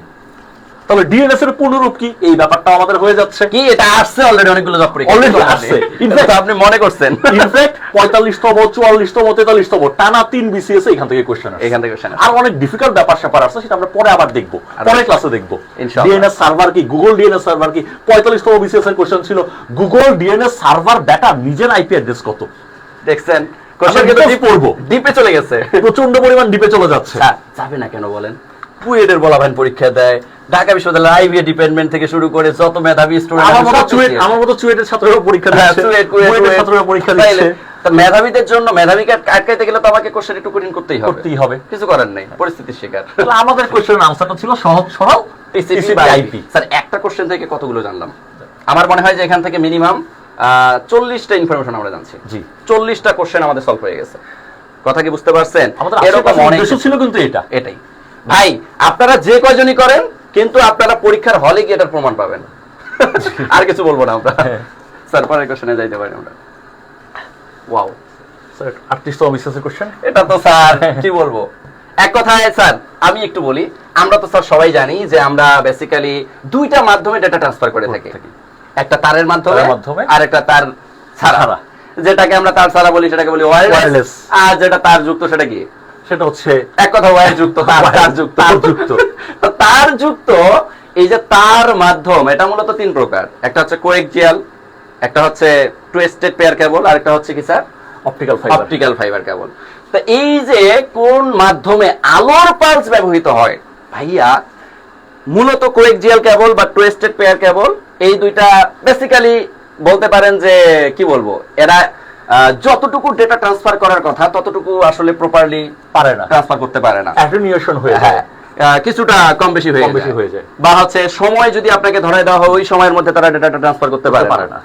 কিন্তু আলোর গতিতে ডেটা ট্রান্সফার করতে পারে ফাইবার অপটিক কেবল। এই ফাইবার অপটিক কেবল আলোর গতিতে অর্থাৎ 3 গুণন 10 to the power 8 metre per second গতিতে আপনার ডেটা ট্রান্সফার করতে পারে। যার কারণে এখানে বলতেই পারি আমরা কোন মাধ্যমে আলোর পালস ব্যবহৃত। তাহলে আলোর পালস মানে কি? আলোর গতি। তাহলে আলোর গতিতে ডেটা ট্রান্সফার করে মূলত কি? Coaxial cable, optical fibre. Sorry ভুলে গেছি, অপটিক্যাল ফাইবার কেবল। কোএক্সিয়াল তো হচ্ছে কোএক্সিয়াল, আর টুইস্টেড পেয়ার কেবল তো হচ্ছে এগুলো সাধারণ, এগুলো হচ্ছে ইলেক্ট্রোম্যাগনেটিক ওয়েভ আকারে পাস করে। কথা বুঝতে পারছেন? তার মানে আলোর গতিতে ডেটা ট্রান্সফার করে থাকে অপটিক্যাল ফাইবার কেবল। এখন স্যার এখান থেকে আরো কিছু কোশ্চেন করতে পারে, আপনাকে বলতে পারে অপটিক্যাল ফাইবার কেবলের স্তর কয়টি? হ্যাঁ, 3টি। স্তর কয়টি? 3টি। এখন আমাকে তারপরে আরেকটা কোশ্চেন করতে পারে, স্যার একদম ভেতরের স্তরের নাম কি? একদম ভেতরের স্তরের নাম হচ্ছে কোর। ছবিটা লিখে দেই, একদম ভেতরের স্তরটার নাম কোর, এবং এই কোর হচ্ছে সবচেয়ে ঘন, এটা হচ্ছে সবচেয়ে ঘন এবং স্বচ্ছ, সবচেয়ে ঘন এবং স্বচ্ছ। এটাই আসে কিন্তু স্যার, এই কোর কি? স্বচ্ছ এবং সবচেয়ে ঘন। তার বাইরের স্তরটা হচ্ছে ক্ল্যাডিং। বাইরের স্তরের নাম হচ্ছে ক্ল্যাডিং, অর্থাৎ মধ্যস্তর। এটাও কিন্তু স্বচ্ছ, এই ব্যাটাও স্বচ্ছ, কিন্তু কম ঘন। কার চেয়ে কম ঘন? কোরের চেয়ে কম ঘন। এই ব্যাটার নাম হচ্ছে কোরের চেয়ে কম ঘন। আর এদের বাইরে থাকে হচ্ছে জ্যাকেট। ওই যে স্যার আমরা যেমন শরীরের বাইরে জ্যাকেট পরি নিজেকে রক্ষা করার জন্য, তেমনি এই ফাইবার অপটিক কেবল বাইরে একটা জ্যাকেট পরে, ওই আর কি প্লাস্টিকের আবরণ। এই 3টা স্তর থাকে। আপনাদের কাছে আমার কোয়েশ্চেন হচ্ছে, এই যে আমরা এর ভিতর দিয়ে আলোর পালস যে পাঠাচ্ছি, আলোর পালসকে আপনি সুযোগ দিলে সে আলোর প্রতিফলন ঘটাবে, আলোর পালসকে সুযোগ দিলে সে প্রতিসরণ ঘটাবে, আলোর পালসকে সুযোগ দিলে সে ব্যতিচার ঘটাবে, সমাবর্তন ঘটাবে, অপবর্তন ঘটাবে। কিন্তু আপনার কাছে আমার প্রশ্ন হচ্ছে, আলোর পালসটা এই অপটিক্যাল ফাইবারের ভেতর দিয়ে যাওয়ার সময় কোন ঘটনাটা ঘটবে? প্রতিফলন না প্রতিসরণ না ব্যতিচার না অপবর্তন না সমাবর্তন, কোনটা গুরুত্বপূর্ণ কোশ্চেন? এটা আমার কেন জানি মনে হচ্ছে বিজ্ঞানের কোশ্চেন। এটা কারণ এই কোশ্চেনটা বিজ্ঞান রিলেটেড প্লাস কম্পিউটার রিলেটেড, দুই জায়গায়। কারণ আলোর অধ্যায় যখন আপনি পদার্থে পড়তে যাবেন তখন আপনার ওখানে এটা লাগবে, আবার এখানে কম্পিউটারে স্যার কোশ্চেনটা করে ফেললো। আর স্যার প্রতিসরণ থেকে প্রতি বছর কোশ্চেন আসে, ওই যে মাছ ধরতে গেছেন, যেখানে মাছ সেখানে লাইট দিয়ে ওই জায়গায় মারলে কেন মাছটা ধরা পড়ে না? প্রতিসরণের কারণে, মাছটা একটু- কারণ মাছটা একটু হালকা উপরে ভাসমান দেখা যায়, বা হচ্ছে যে জায়গায় আছে ওই জায়গায় দেখা যায় না। আবার বইটা কেন বাঁকা দেখা যায়? আলোর প্রতিসরণের কারণে। এই টাইপের কোশ্চেন প্রচুর আসে। এটা তো আল্লাহর লীলা খেলা। আপনি যখন পানির উপর থেকে মাছ দেখবেন, মাছ যেই জায়গায় আছে তার চেয়ে একটু উপরে মনে হবে। উপরে মনে হবে। আবার মাছ বেটার কি মনে হয় জানেন? মাছ বেটা যখন আপনাকে দেখে তখন মনে হয় আপনি যেই জায়গায় আছেন তার চেয়ে একটু দূরে। দূরে আছেন। সো মাছ রিল্যাক্স থাকে যে বেটা তো দূরে আছে, আপনি খুশি হয়ে যান, মাছ তো কাছে আছে, কাছে আছে। দুইজনেই কাছে আসেন। এবং কাছে আসার গল্পটা হচ্ছে মাছের ফ্রাই। রাইট। এটা হচ্ছে কাছে আসার গল্প।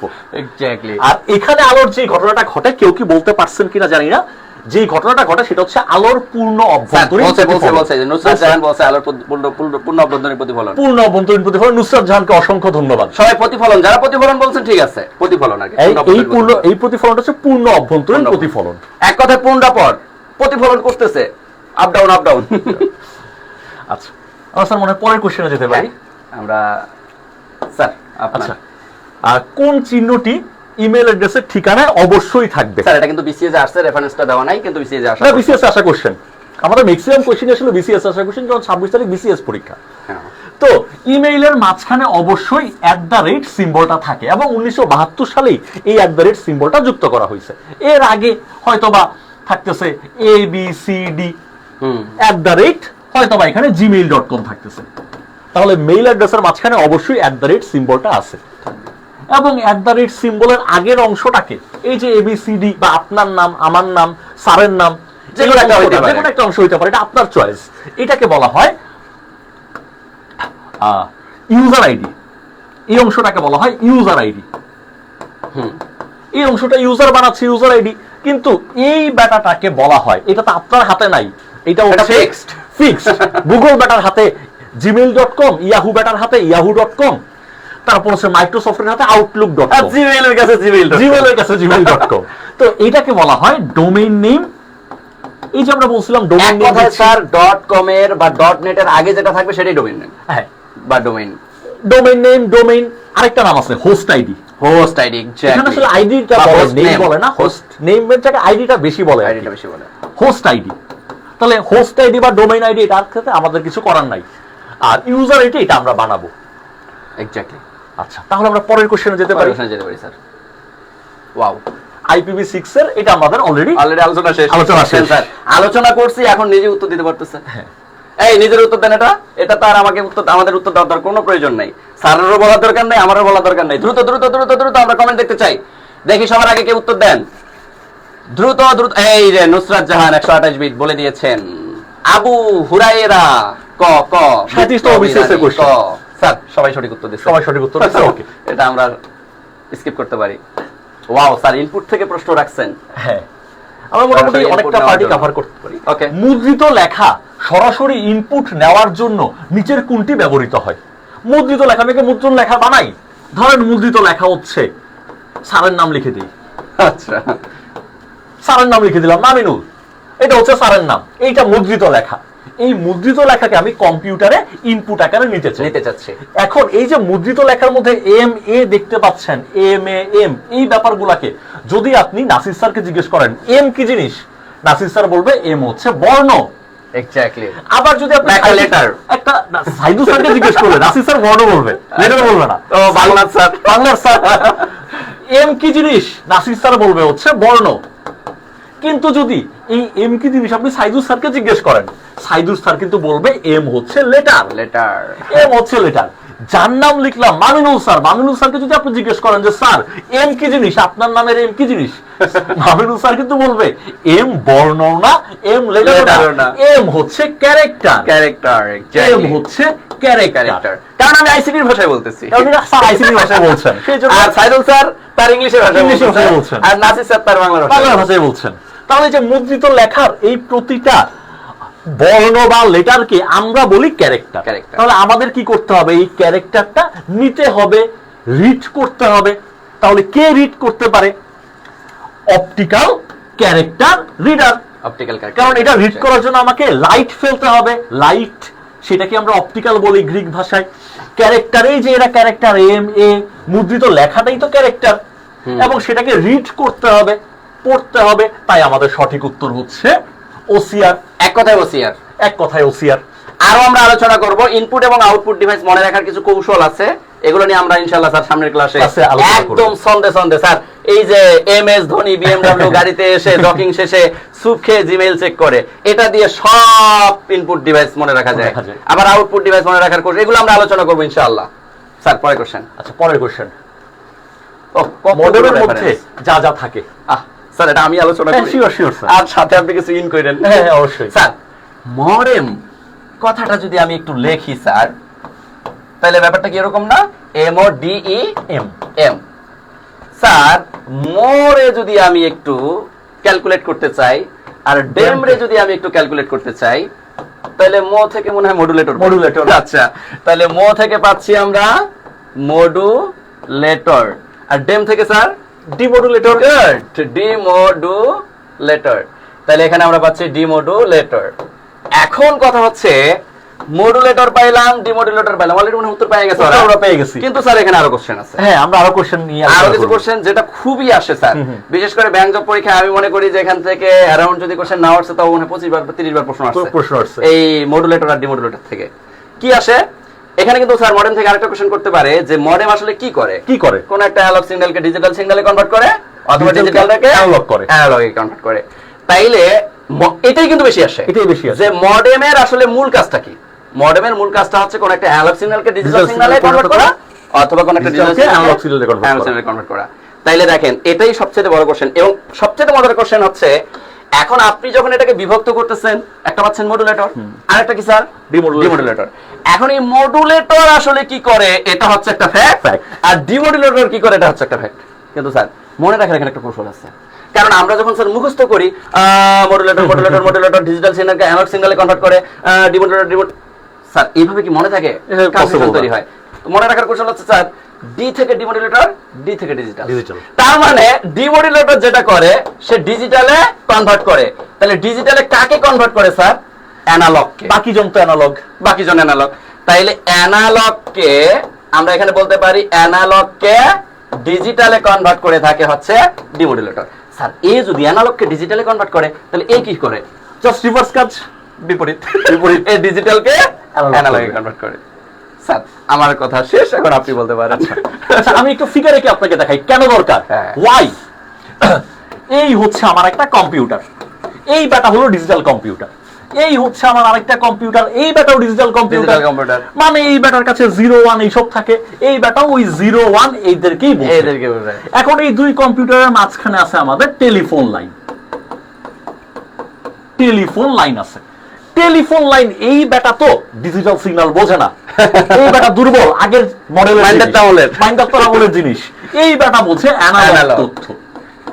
তাহলে দেখেন আমি যদি এই টেলিফোন লাইনের ভেতর দিয়ে, এটাও কিন্তু আগে প্রশ্ন আসতো এখন কম আসে, যে কোন মাধ্যমে যোগাযোগ স্থাপন করার জন্য মডেম লাগবেই, সেটা হচ্ছে টেলিফোন লাইনের মাধ্যমে লাগবে।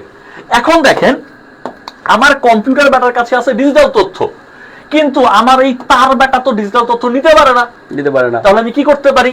মাঝখানে একটা মডুলেটর লাগাই দিব। এই মডুলেটর ব্যাটা কি করবে?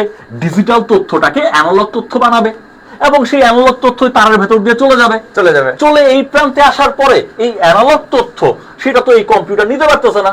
তখন আমার কি লাগবে? ডিমোডুলেটর লাগবে। ও কি করবে? আবার অ্যানালগ তথ্যটাকে ডিজিটাল তথ্য বানায় দিবে। এই কম্পিউটার খেয়ে ফেলবে। তাহলে যাওয়ার সময় সেন্ডিং এন্ডে লাগে হচ্ছে আমার মডুলেটর, রিসিভিং এন্ডে লাগে হচ্ছে আমার ডিমোডুলেটর। তাহলে যদি তথ্য শুধু এই দিকেই যায় তাহলে প্রথমে মডুলেটর পরে ডিমোডুলেটর লাগলে চলবে, কিন্তু তথ্য তো শুধু এই দিকে যাবে না, এটা তো সিমপ্লেক্স না, একদিকে তথ্য যাবে। এটা তো ডুপ্লেক্স সিস্টেম, কম্পিউটার উভয় দিকে তথ্য আদান প্রদান হবে, সিস্টেম তো আমার ডুপ্লেক্স। তার মানে তথ্য এখান থেকে এদিকে যাওয়ার সময় মডেম আর মডুলেটর আর ডিমোডুলেটর লাগবে, উল্টা দিকে আসার সময় কি লাগবে?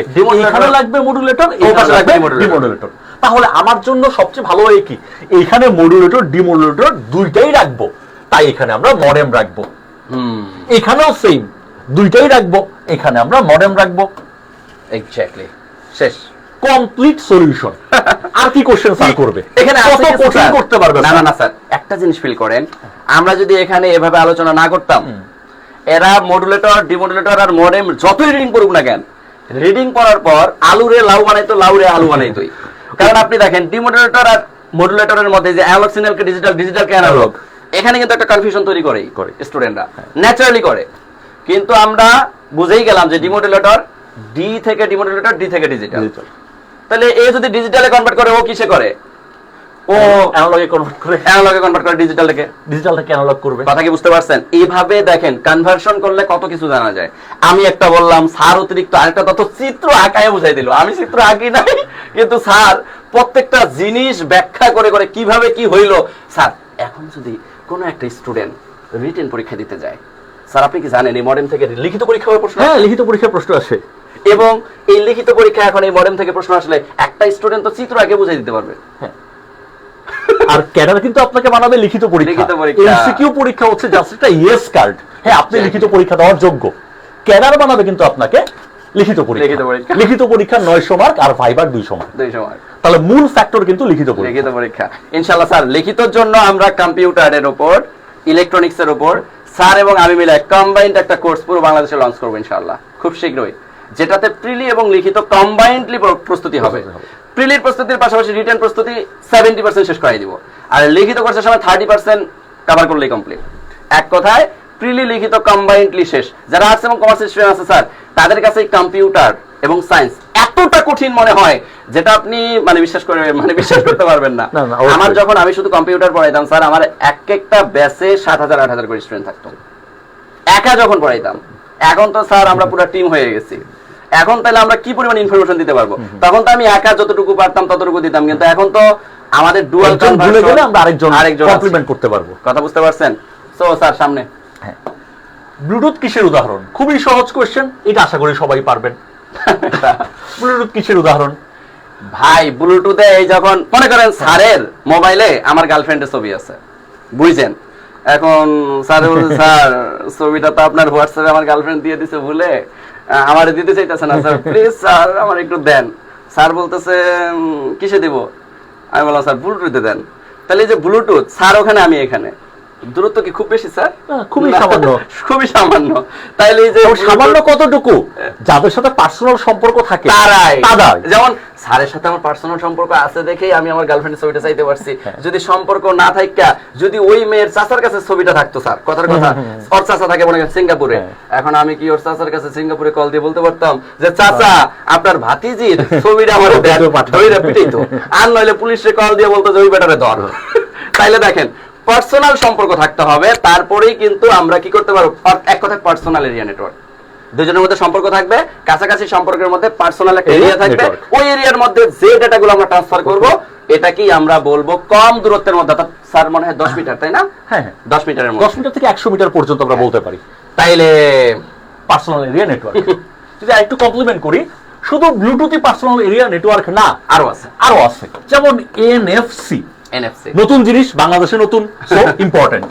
নিয়ার ফিল্ড কমিউনিকেশন, FIELD নাকি তো বোঝা যাইতেছে, আর কোনো কিছু লাগে না। ফুল মিনিং এর জন্য ইম্পর্টেন্ট নিয়ার ফিল্ড কমিউনিকেশন। হ্যাঁ, এবং যারা মেট্রো রেলে উঠছেন তারা কিন্তু জানেন যে মেট্রো রেলের কার্ডটা টাচ না করালেও হয়, কাছাকাছি নিয়ে গেলেই সে মানি ব্যাগের ভেতরে রাখলেও হয়, মানি ব্যাগের ভেতরে রাখলেও হচ্ছে। সেখানে কিন্তু এই এনএফসি প্রযুক্তিটা ব্যবহার করা হয়েছে। তারপর যদি আমরা পিকোনেটের কথা বলি, পিকোনেট অবশ্য ব্লুটুথ দিয়ে করা হয়, নামটা ভিন্ন। তো পিকোনেটের মধ্যে ওই ব্লুটুথ ইউজ করা হয়। পিকোনেটও কিন্তু প্যানেল উদাহরণ, পার্সোনাল এরিয়া নেটওয়ার্কের উদাহরণ। জিগবি যদি আমরা ইউজ করি, সেখানেও কিন্তু পার্সোনাল এরিয়া নেটওয়ার্ক ইউজ করা হয়। এছাড়া স্যার অনেক সব পূর্ণরূপগুলো আসে, পূর্ণরূপগুলো এখন আসতে পারে এলএন, ল্যানের পূর্ণরূপ কি? Local area network. ম্যানের পূর্ণরূপ কি? Metropolitan area network. তারপরে ক্যানের পূর্ণরূপ কি? Campus area network. এগুলো আসতেই পারে, এগুলো পূর্ণরূপ মাঝে মধ্যে আসে। ভিপিএন এর পূর্ণরূপ কি এখানে আছে? ভার্চুয়াল, এই যে ভার্চুয়াল প্রাইভেট নেটওয়ার্ক, দেখছেন? এই যে ভিপিএন আপনাদের পছন্দের জিনিস। স্যার আমরা তো কথা বলি না, এই ভিপিএন অন কর, ভিপিএন অন না করলে কি বাইরের দেশের কোনো নেটওয়ার্ক সংযুক্ত করা যাবে না বা এক্সেট্রা। যাই হোক, বুঝতে পারছেন ভিপিএন এর পূর্ণরূপটা স্যার। ওয়াও, মোবাইল ফোনে কোন মোডে যোগাযোগ হয়? খুবই সিম্পল এবং সবাই পারবেন। স্যার আমি একটু আপনারে কল দিলাম, কই মোবাইল কই স্যার, আপনারটাই দেন। স্যারে কল দিলাম, স্যার আবার মোবাইলটা দিয়ে বলতেছে হ্যালো। এখন স্যারে কল দিয়ে মজা পাইতেছি না, আমি আমার গার্লফ্রেন্ডে কল দিলাম। আমার গার্লফ্রেন্ডে কল দিয়ে আমি বললাম যে হ্যালো আই লাভ ইউ, আমার গার্লফ্রেন্ড আমার সাথে সাথে আই লাভ ইউ শোনার সাথে সাথেই একই সঙ্গে সে বলতেছে আই লাভ ইউ টু। মানে মনের কি মিল, আমি যখন আই বলছি সে বুঝে গেছে এবার আমারও আই লাভ ইউ টু বলতে হবে। তারপরে দেখেন স্যার, যখন আমরা মোবাইলে কথাবার্তা বলি তখন কিন্তু আমরা একই সময়ে উভয়ের সাথে কমিউনিকেশন করতে পারি, একই সময়ে উভয়কে আই লাভ ইউ বলতে পারি, একই সময়ে উভয়কে যে কোনো ডেটা ট্রান্সফার করতে পারি। তার মানে মোবাইল ফোন এমন একটা জিনিস যে কি করে একই সময়ে উভয় দিকে ডেটা ট্রান্সমিট করতে পারে। এখন স্যার যখন খুবই গুরুত্বপূর্ণ একটা কোশ্চেন রাখছেন স্যার, আপনি কি জানেন স্যার এই গত বিসিএস সিমপ্লেক্স থেকে কোশ্চেন আসছে? কোশ্চেন মনে পড়ে আছে আছে। আচ্ছা, সিমপ্লেক্স শুধুমাত্র কি করে স্যার একদিকে যায়। মনে করেন আপনি স্যার, এখানে আমি একটা উদাহরণ দিই। মনে করেন স্যার আমি একটা মেয়েরে পছন্দ করি ঠিক আছে, সারা জীবন শুধু আমি পছন্দ করে গেছি, আমি সারা জীবন শুধু মেসেজ দেই I love you I love you I love you, কিন্তু সে আর আমার রিপ্লাই দেয় না। তার মানে আমি শুধু একদিকে খিচ্ছা ডাটা দিয়ে যাচ্ছি, ভালোবাসা দিয়ে যাচ্ছি, কিন্তু ভালোবাসার ব্যাক আরে সিম্পল মানুষের আসলে কোনো মূল্য নাই। এই যে আমি সিমপ্লেক্স থেকে সিম্পল মানুষে আসলে গর্জিয়াস মেয়েরা পাত্তা দেয় না, তার মানে আমারও গর্জিয়াস হইতে হবে। তার মানে সিমপ্লেক্স থেকে সিম্পল মনে রাখবেন, আর সিম্পলটা কোথাও পাত্তা পায় না, সিম্পলটা শুধুমাত্র একদিকেই তথ্য দেয়, একদিকেই ভালোবাসা দেয়, কিন্তু ভালোবাসার বিনিময়ে কিছুই ব্যাক পায় না। যাক, আমরা সিমপ্লেক্স বুঝলাম। সিমপ্লেক্স তাহলে কি স্যার শুধুমাত্র একদিকে যাবে। কিন্তু স্যার হাফ ডুপ্লেক্স, মনে করেন স্যার আমার একটা হাফ ডুপ্লেক্স বাড়ি আছে, এখন আমি আমার গার্লফ্রেন্ডে কল দিয়ে বললাম বা কোন একটা মেয়েরে কল দিয়ে বললাম এই তোমার আমি বিয়ে করতে চাই। এখন মেয়েটা চিন্তা করতেছে আমারে বিয়ে করতে চায়, আপনার কি আছে মেয়েটারে, আমি বললাম আমার একটা হাফ ডুপ্লেক্স বাড়ি আছে। তখন মেয়েটা চিন্তা করতেছে এটা আমি এটা মেয়ে। এখন স্যার আমি যখন কল দিলাম, দেওয়ার পর মেয়েটা বলতেছে না না হাফ ডুপ্লেক্স বাড়ি, থামেন মিয়া আগে চিন্তা করি। তার মানে মেয়েটা কি করতেছে স্যার, অনেক সময় চিন্তা ভাবনা করে বলতেছে হাফ ডুপ্লেক্স বাড়ি। এরপরে যদি আবার দেখা যায় যে হাফ ডুপ্লেক্স বাড়ি আলা একজন কল যদি নাও দেয় তখন তো বেড়ে যাবো বিপদে। কিছুক্ষণ ভাবার পরে সে একটা ভিন্ন সময় এসে বলতেছে সমস্যা নেই আমি আপনাকে বিয়ে করবো। তার মানে ভিন্ন ভিন্ন সময়ে উভয়কে যদি ডেটা আদান প্রদান করে সেটা হচ্ছে তখন তাকে বলবো আমরা হাফ ডুপ্লেক্স। স্যার এবার যদি ফুল ডুপ্লেক্স এর কথা বলি তাহলে ওই যে মোবাইল ফোন, হ্যালো আমার ফুল ডুপ্লেক্স বাড়ি আছে আই লাভ ইউ টু। কারণ ফুল ডুপ্লেক্স বাড়ির মালিক মানে বোঝেন কি না, টাকার অভাব নাই। তার মানে ফুল ডুপ্লেক্স মানে বুঝতেই পারলাম আমরা যে মোবাইল ফোনের যে কনভার্সন, এটা দিয়ে একই সময়ে উভয় এই যে ডেটা গেছে ডেটা আসছে, একই সময় উভয়ের দিকে ডেটা ট্রান্সফার করে। কিন্তু স্যার আরেকটা কোশ্চেন সবচেয়ে বেশি আসে। এখন কোশ্চেনটা আসতে পারে হাফ ডুপ্লেক্সের উদাহরণ নিচের কোনটি? আসে না স্যার? আসে ওয়াকি-টকি। কেমনে? পুলিশের কাছে স্যার আমরা দেখি না গ্যার কিছু কথা বলতেছে, একজন কথা বলতেছে, কিন্তু পুলিশ কিন্তু ইনস্ট্যান্ট সাথে সাথে কথা বলে না, আগে শোনে, তারপর ওয়াকি-টকিটা উপরে উঠা কি একটা ক্লিক করে বকবক করে। তার মানে এক পাশ থেকে তখন করে যখন ওই ব্যাটা বলা শেষে, তার যে কথা বলা শেষ হইছে সে একটা সিগন্যাল দেয়, কথা বলে ওভার। তারপরে তার মানে আমার কথা শেষ হইছে, এখন আপনি বলতে পারেন। এই জন্য পুলিশ একটু পরে বলে ওভার বলে, মানে ওর কথা শেষ, ওর কথা বলার সময় ওই পাশ থেকে কিন্তু কথা আসবে না। তো ও কখন কথা বলবে ওকে আমার জানাইতে হবে না, সেই জন্য দেখবেন উনি কথা বলে ওভার বলে, তারপরে উনি বুঝে যে না তার কথা শেষ হয়েছে, এবার আমার কথা বলবো। এক কথায় একজনের কথা শেষ হবে, ভিন্ন আরেক সময় আরেকজন কথা দিবে। এক কথা আপনি মনে করেন আমার আই লাভ ইউ বলছেন, এখন আমি চিন্তা করতেছি না আই লাভ ইউ সাথে সাথে বলা যাবে না, একটু ভাবি মেয়েটা কেমন, তার বংশ কেমন, বা আদার্স এক্সেট্রা কেমন, সবকিছু ভাইবা টাইবা আমি বলতেছি সমস্যা নাই আই লাভ ইউ। এই যে ভিন্ন সময়ে যে কনভার্সনটা হইলো, এটা ওয়াকি-টকি ছাড়া সম্ভব না। এটাকেই বলা হয় হাফ ডুপ্লেক্সের উদাহরণ। আর স্যার সিমপ্লেক্সের উদাহরণ তো আমরা বলতেই পারি, যেমন টেলিভিশনে স্যার মনে করেন পূর্ণিমা গান বলতেছে ও প্রিয়া তুমি কোথায়, আমি বলতেছি তোমার বুকের জমানো ব্যথায়। এখন বাইরে থেকে, স্ক্রিনের বাইরে থেকে যদি স্যার আমি বলি তোমার বুকের জমানো ব্যথায়, এটা কি পূর্ণিমা শুনবে স্যার? টেলিভিশন থেকে তথ্য আসতেছে, আমি শুধু নিতেই পারবো, কিন্তু আমি কিছু দিতে পারবো না। তাহলে একদিক থেকে যদি কখনো তথ্য আসে, টেলিভিশন, রেডিওর গান এক্সেট্রা যে কোনো জিনিস এক পাশ থেকে আসলে সেটাই সিমপ্লেক্স। তাহলে স্যার দেখেন এই তিনটা জিনিস থেকে কি পরিমাণ কোশ্চেন আসে আমি বলে বোঝাতে পারবো না। যদি ব্যাংক জবের কথা বলি, এখান থেকে মনে হয় 100+ কোশ্চেন আসছে। আই ক্যান বিলিভ, মানে এটা আমরা জানি যারা আমরা কোশ্চেন অ্যানালাইসিস করি।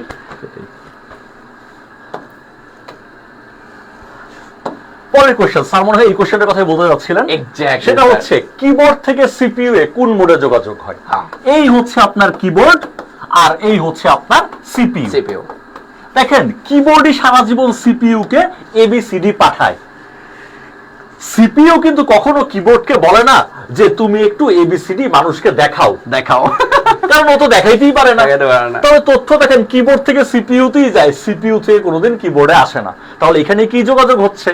এখানে যোগাযোগ হচ্ছে সিমপ্লেক্স। যদি আমি সিপিইউ এর সাথে একটা মনিটর লাগাই দিই, দেখেন কিবোর্ড সারা জীবন মনিটরকে পাঠায় যে আমার প্রসেস করা মুভিটা তুমি একটু ডিসপ্লে করো তো ভাই, ডিসপ্লে করো, আমি দেখবো। তাহলে সিপিইউ সবসময় মনিটরকে পাঠায়, কিন্তু মনিটর ব্যাটা কখনো সিপিইউ কে পাঠাতে পারে না। তার মানে এখানেও সিমপ্লেক্স। তার মানে শুধু ইনপুট ডিভাইস অথবা শুধু আউটপুট ডিভাইস যেটাই আসুক না কেন, এবং কবিতা স্যার শিখাই দিবে আপনাদের, ওয়েট করেন। তো যখন শুধু ইনপুট ডিভাইস বলবে যেটাই বলুক না কেন, শুধু আউটপুট ডিভাইস বলবে যেটাই বলুক না কেন, তখন আমাদের আনসার হবে সিমপ্লেক্স। আর যদি বোথ ইনপুট আউটপুট ডিভাইস যেমন টাচ স্ক্রিনের মতো ডিভাইসের কথা বলে, তখন কিন্তু হবে ডুপ্লেক্স। এক্স্যাক্টলি, এটা তো বুঝাই যাচ্ছে। এটা সবাই হোপফুলি পারবেন। এটা পারছে, সবাই পারছে স্যার, সবাই পারছে। যাক, অনেকেই অনেক প্রশংসা করতেছেন, আমাদের প্রশংসা করার জন্য আপনাদেরকে ধন্যবাদ। আমরা কিন্তু প্রশংসার জন্য এখানে নাই, আমরা চাই 26 তারিখ আপনি পরীক্ষাটা ভালো দেন এবং ভালো কিছু কমন পেয়ে আমাদের চেহারাতে ভেসে ওঠে। আমাদের যে কনভার্সন, আমাদের যে পড়ানোর জিনিসগুলো, এগুলো যাতে হুবহু প্রশ্নের মধ্যে কমন আসে, এটাই আমাদের লক্ষ্য। এখন এটা আপনারা ছড়াই দিতে পারেন সবার কাছে, শেয়ার করে, মেনশন করে, বা সবাইকে বলতে পারেন যে না, অ্যাটলিস্ট কম্পিউটারের ভীতি দূর করার জন্য জব মেডিসিনে যাইতে হবে। 2 স্যার আছে, ইনশাআল্লাহ 2 স্যার মিলে কম্পিউটারের ভিতরে ইনশাআল্লাহ দূর করাইতে পারে। এটা আপনারা মানে ফিল করতে পারেন এক কথায়। স্যার পরের কোশ্চেন। তারপর হচ্ছে ফায়ারওয়াল কি প্রোটেকশন দেওয়ার জন্য ব্যবহৃত হয়? ফায়ারওয়ালটা কি প্রোটেকশন দেওয়ার জন্য ব্যবহৃত হয়? এই মনে করেন আপনার একটা কম্পিউটার অথবা আপনার 3-4টা কম্পিউটার আছে, তাদেরকে যুক্ত করে আপনি নেটওয়ার্ক বানাইছেন। একটা কম্পিউটারও হতে পারে, এরকম একাধিক কম্পিউটারের নেটওয়ার্কও হতে পারে। আমার এই কম্পিউটারের নেটওয়ার্কের ভেতরে কেউ যদি প্রবেশ করতে চায়, সেটা আমি প্রবেশ করব, অথবা আমি যাকে পারমিশন দিব সেই বাটা প্রবেশ করবে। আমি যাকে প্রবেশাধিকার দিব সেই বাটা প্রবেশ করবে। কাউকে যদি আমি প্রবেশের অধিকার দেই, কাউকে যদি কোনো অধিকার দেই, এই ব্যাপারটাকে বলা হয় অথেন্টিকেশন বা অথরাইজেশন। কাউকে আমি অথরাইজেশন দিলাম, কাউকে ক্ষমতা দিলাম, সে প্রবেশ করবে। তো কেউ যদি আমার কাছে এরকম কোনো কিছু না থাকে, তাহলে যে কেউ আমার কম্পিউটার গুলোতে প্রবেশ করতে পারতেছে, কিন্তু আমি সেটা চাই না। আমি চাই আমি বা আমার পারমিশন দেওয়া, আমার অথরাইজেশন দেওয়া কোনো ব্যক্তি প্রবেশ করবে। এই জন্য আমি গেটে যে দারোয়ানটা রাখবো, আমার পারমিশনটা চেক করার জন্য, সেই দারোয়ান বাটার নাম হচ্ছে আগুনের দারোয়ান, ফায়ারওয়াল। সেই বাটার নাম হচ্ছে ফায়ারওয়াল, আগুনের দারোয়ান। সে কি করবে? আনঅথরাইজড অ্যাক্সেসটাকে আটকে দিবে, পারমিশন ছাড়া প্রবেশটাকে আটকায় দিবে। এই ব্যাটার নাম হচ্ছে ফায়ারওয়াল। এক কথার কাজই হচ্ছে চেক করা। ও হচ্ছে দারোয়ান। ও আন্দাজে আপনারে পারমিশন দিবে না যে যাও ঢুকো, এত সহজ না। ও দেখবে মালিক প্রবেশ করার অনুমতি বা অথরাইজেশন দিছে কিনা। এটা পরের কোশ্চেনে যেতে পারি আমরা। এক্স্যাক্টলি, এটা সবাই পারবেন। নিচের কোনটি যোগাযোগের দূরত্ব সবচেয়ে কম? একটু আগে স্যার আলোচনা করলাম আমরা, একটু আগে আলোচনা, সবচেয়ে যে পার্সোনাল আলোচনায় তো একটু কাছাকাছি অবস্থারই হয়, কাছাকাছি মুখে মুখ লাগায়। যেমন স্যার আর আমার যে দূরত্ব, আমরা একটা স্ক্রিনের সামনে কাছাকাছি অবস্থানে দাঁড়ায় কিন্তু কথোপকথন করতেছি, তাই না? তাই এরকম কাছাকাছি অবস্থানে ডেটা ট্রান্সফার করা হয় বেসিক্যালি, বুঝাই যাচ্ছে sir, PAN, personal area network. আর ওয়াইফাই কিন্তু ল্যান, লোকাল এরিয়া নেটওয়ার্ক। আর ওয়াইম্যাক্স হচ্ছে ম্যান না ওয়ান স্যার? ওয়াইম্যাক্স ম্যানই বলা যায়, ম্যান বলা যায়। আর সেলুলার নেটওয়ার্কটা আসলে ওয়াইম্যাক্স এর যদি আসলে সম্প্রসারণটা হতো, তাহলে হয়তো বা 1 পর্যন্ত হতো, তাহলে পৃথিবী জুড়ে হয়ে যেত, পৃথিবী জুড়ে হতো। কিন্তু এটা আসলে এক্সপেন্সিভ বলে এটা স্যাটেলাইট কে বলতে পারি 1, রাইট। স্যাটেলাইট এবং সেলুলার নেটওয়ার্কও 1 এক্স্যাক্টলি। আপনি আমেরিকায় বসে আপনার সেলুলার নেটওয়ার্ক দিয়ে বাংলাদেশে কথা বলতে পারবেন, কথোপকথন করতে পারবেন। আর ওয়াইম্যাক্স যদি আসলে পূর্ণ বিকাশটা ঘটতো, যদি খরচটা কমায় নিয়ে আসা যেত, যেমন বাংলা ল্যান্ড বাংলাদেশে ছিল, এখন কিন্তু নাই, কিউবি বাংলাদেশে ছিল, ওরা যদি আসলে টেকনোলজি ডেভেলপ করতে পারতো, তাহলে হয়তো বা ওয়াইম্যাক্সটা ওয়েন হয়ে যেত। এক্স্যাক্টলি। যাই হোক, এটা ম্যান আমাদের আনসার করতে পারবে। যদি স্যাটেলাইট বা হচ্ছে আমার সেলুলার নেটওয়ার্ক আসে, তাইলে হচ্ছে আমরা দেব 1। ইন্টারনেট ওয়েন, এক্স্যাক্টলি। ইন্টারনেট কারণ পুরো পৃথিবী জুড়ে নেটওয়ার্ক, আর স্যাটেলাইটের মাধ্যমে নেটওয়ার্কটা হয়। আমরা যদি তার পরের কোশ্চেনটা যাই, আরএফআইডি বলতে কি বোঝায়? খুবই গুরুত্বপূর্ণ কোশ্চেন স্যার, খুবই গুরুত্বপূর্ণ কোশ্চেন। কারণ এটা আমি যদি বলি স্যার ব্যাংক জব পরীক্ষা মিনিমাম 20 বার এটার পুনরুবার্সন। আরো বেশি আসতে আরো বেশি আসতে পারে। আরো বেশি আসতে পারে। এবং এইটা কিন্তু আধুনিক প্রযুক্তি, আমাদের বুঝতে হবে। এক্স্যাক্টলি। মনে করেন আপনার একটা দোকানে বা আপনার একটা গোডাউনে সেম 1 লাখ প্যাকেট আছে, সেম 1 লাখ প্যাকেট আছে, এক কথা পটেটো চিপসের প্যাকেট, পটেটো চিপসের প্যাকেট আছে। কিন্তু আপনার এখন কোন একটা স্পেসিফিক প্যাকেট দরকার, যেই প্যাকেটে আপনি স্ক্র্যাচ কার্ড ঘষলে সোনার ঘড়ি পাওয়া ও যাবে, বাবা, রোলেক্স এর ঘড়ি পাওয়া যাবে। রোলেক্সের ঘড়ি, তো এক্স্যাক্টলি। সেই রোলেক্স এর ঘড়ি পাওয়া যাবে কোন প্যাকেটটার ভেতরে, আমি কি করে বুঝবো সেম এত চিপসের প্যাকেট? কি করে বুঝবো? আমার তো বুঝতে হবে, না হলে তো আমার আত্মীয় স্বজন ওই চিপসের প্যাকেটটা কিনবে না। যে কেউ কিনবে রোলেক্স এর ঘড়ি তাকে দিয়ে দিতে হবে। তাহলে এই জন্য টেকনিক কি হতে পারে? টেকনিক হতে পারে ওই ডিভাইসটার ভেতরে আমি এই RFID প্রযুক্তিটা দিয়ে দিব। সবাই সেম, কিন্তু আমি ওকে চিনতে পারবো। কিভাবে চিনবো? রেডিও ফ্রিকোয়েন্সি আইডেন্টিফিকেশন, বেতার তরঙ্গ শনাক্তকরণের মাধ্যমে এই প্রযুক্তিটা সেখানে ব্যবহার করব। রেডিও ফ্রিকোয়েন্সি আইডেন্টিফিকেশন কোথায় আছে? এই যে স্যার, দিতে আইডেন্টিফিকেশন সেশনটা রেডিও ফ্রিকোয়েন্সির frequency মাধ্যমে identification। আমি সেম সব প্যাকেট থেকে ওই স্পেসিফিক প্যাকেটটাকে চিনতে পারবো। এক্স্যাক্টলি। RFID এর ফুল মিনিং হচ্ছে রেডিও ফ্রিকোয়েন্সি স্পেসিফিকেশন। কাজটাও হোপফুলি বুঝতে পারছেন। এক কথায় আইডেন্টিফাইড করে দিবে, আইডেন্টিফিকেশন করবে সেম জিনিস থেকে আমার ডিজায়ার জিনিসটা। এক্স্যাক্টলি। পরে কোশ্চেন চলে যেতে পারি স্যার আমরা। অফ স্যার, নেটওয়ার্ক টপোলজি মজার জিনিস। তো স্যার আপনি আচ্ছা আমি একটু বলি, কোন নেটওয়ার্ক টপোলজিতে হাব ব্যবহার করা হয়? ভাইয়া খুবই গুরুত্বপূর্ণ কোশ্চেন এটা স্যার, বারবার আসে। স্যার আরেকটা কোশ্চেন আসে যে কোন টপোলজি বেসিক্যালি অফিস বা অফিসে ব্যবহার করা হয়? কোন টপোলজি অফিসে ব্যবহার করা হয়? দেখেন অফিসে স্যার একজন বস থাকে, এই বস কি করে? চারপাশে স্টাফ থাকে, তাদেরকে কাজ বুঝাইয়া দেয়। তাহলে মনে করেন এটা হচ্ছে সবাই শেষ বস সবাইকে দেখতে চায়। হ্যাঁ, বস সবাইকে দেখতে চায় বা সবাইকে কাজ ভাগ করে দিতে চায়। এটা বসের জায়গা। এখন এ পাশে একজন ক্লায়েন্ট আছে, এ পাশে একজন ক্লায়েন্ট আছে, এগুলো মূলত এক একটা ডিভাইস। এখানে একজন ক্লায়েন্ট আছে, এক একটা ডিভাইসের সাথে একজন ক্লায়েন্ট আছে, কথার কথা। কিন্তু মাঝখানে কি আছে স্যার? বস, কথার কথা বস আছে। এই বসরেই বেসিক্যালি কি বলা হয় স্যার? হাব বলা হয়। এবং এই যে হাব এবং এর চারপাশে যে কম্পিউটার বা ডিভাইস গুলো যা আছে, এই ডিভাইস গুলো কি হয়? এটার মাধ্যমে নিয়ন্ত্রিত হয়।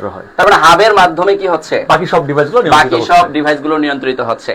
এখন এটাই কিন্তু অফিসে ব্যবহার করা হয়, এটাই অফিসে ব্যবহার করা হয়। আবার হাব থাকে এই টপোলজিতেই, আর এই টপোলজির নাম হচ্ছে কি স্যার? ওরা কি বলে? আচ্ছা বলেন, এই যে টপোলজির নাম কি? Bus topology, ring topology, star topology না ট্রি টপোলজি?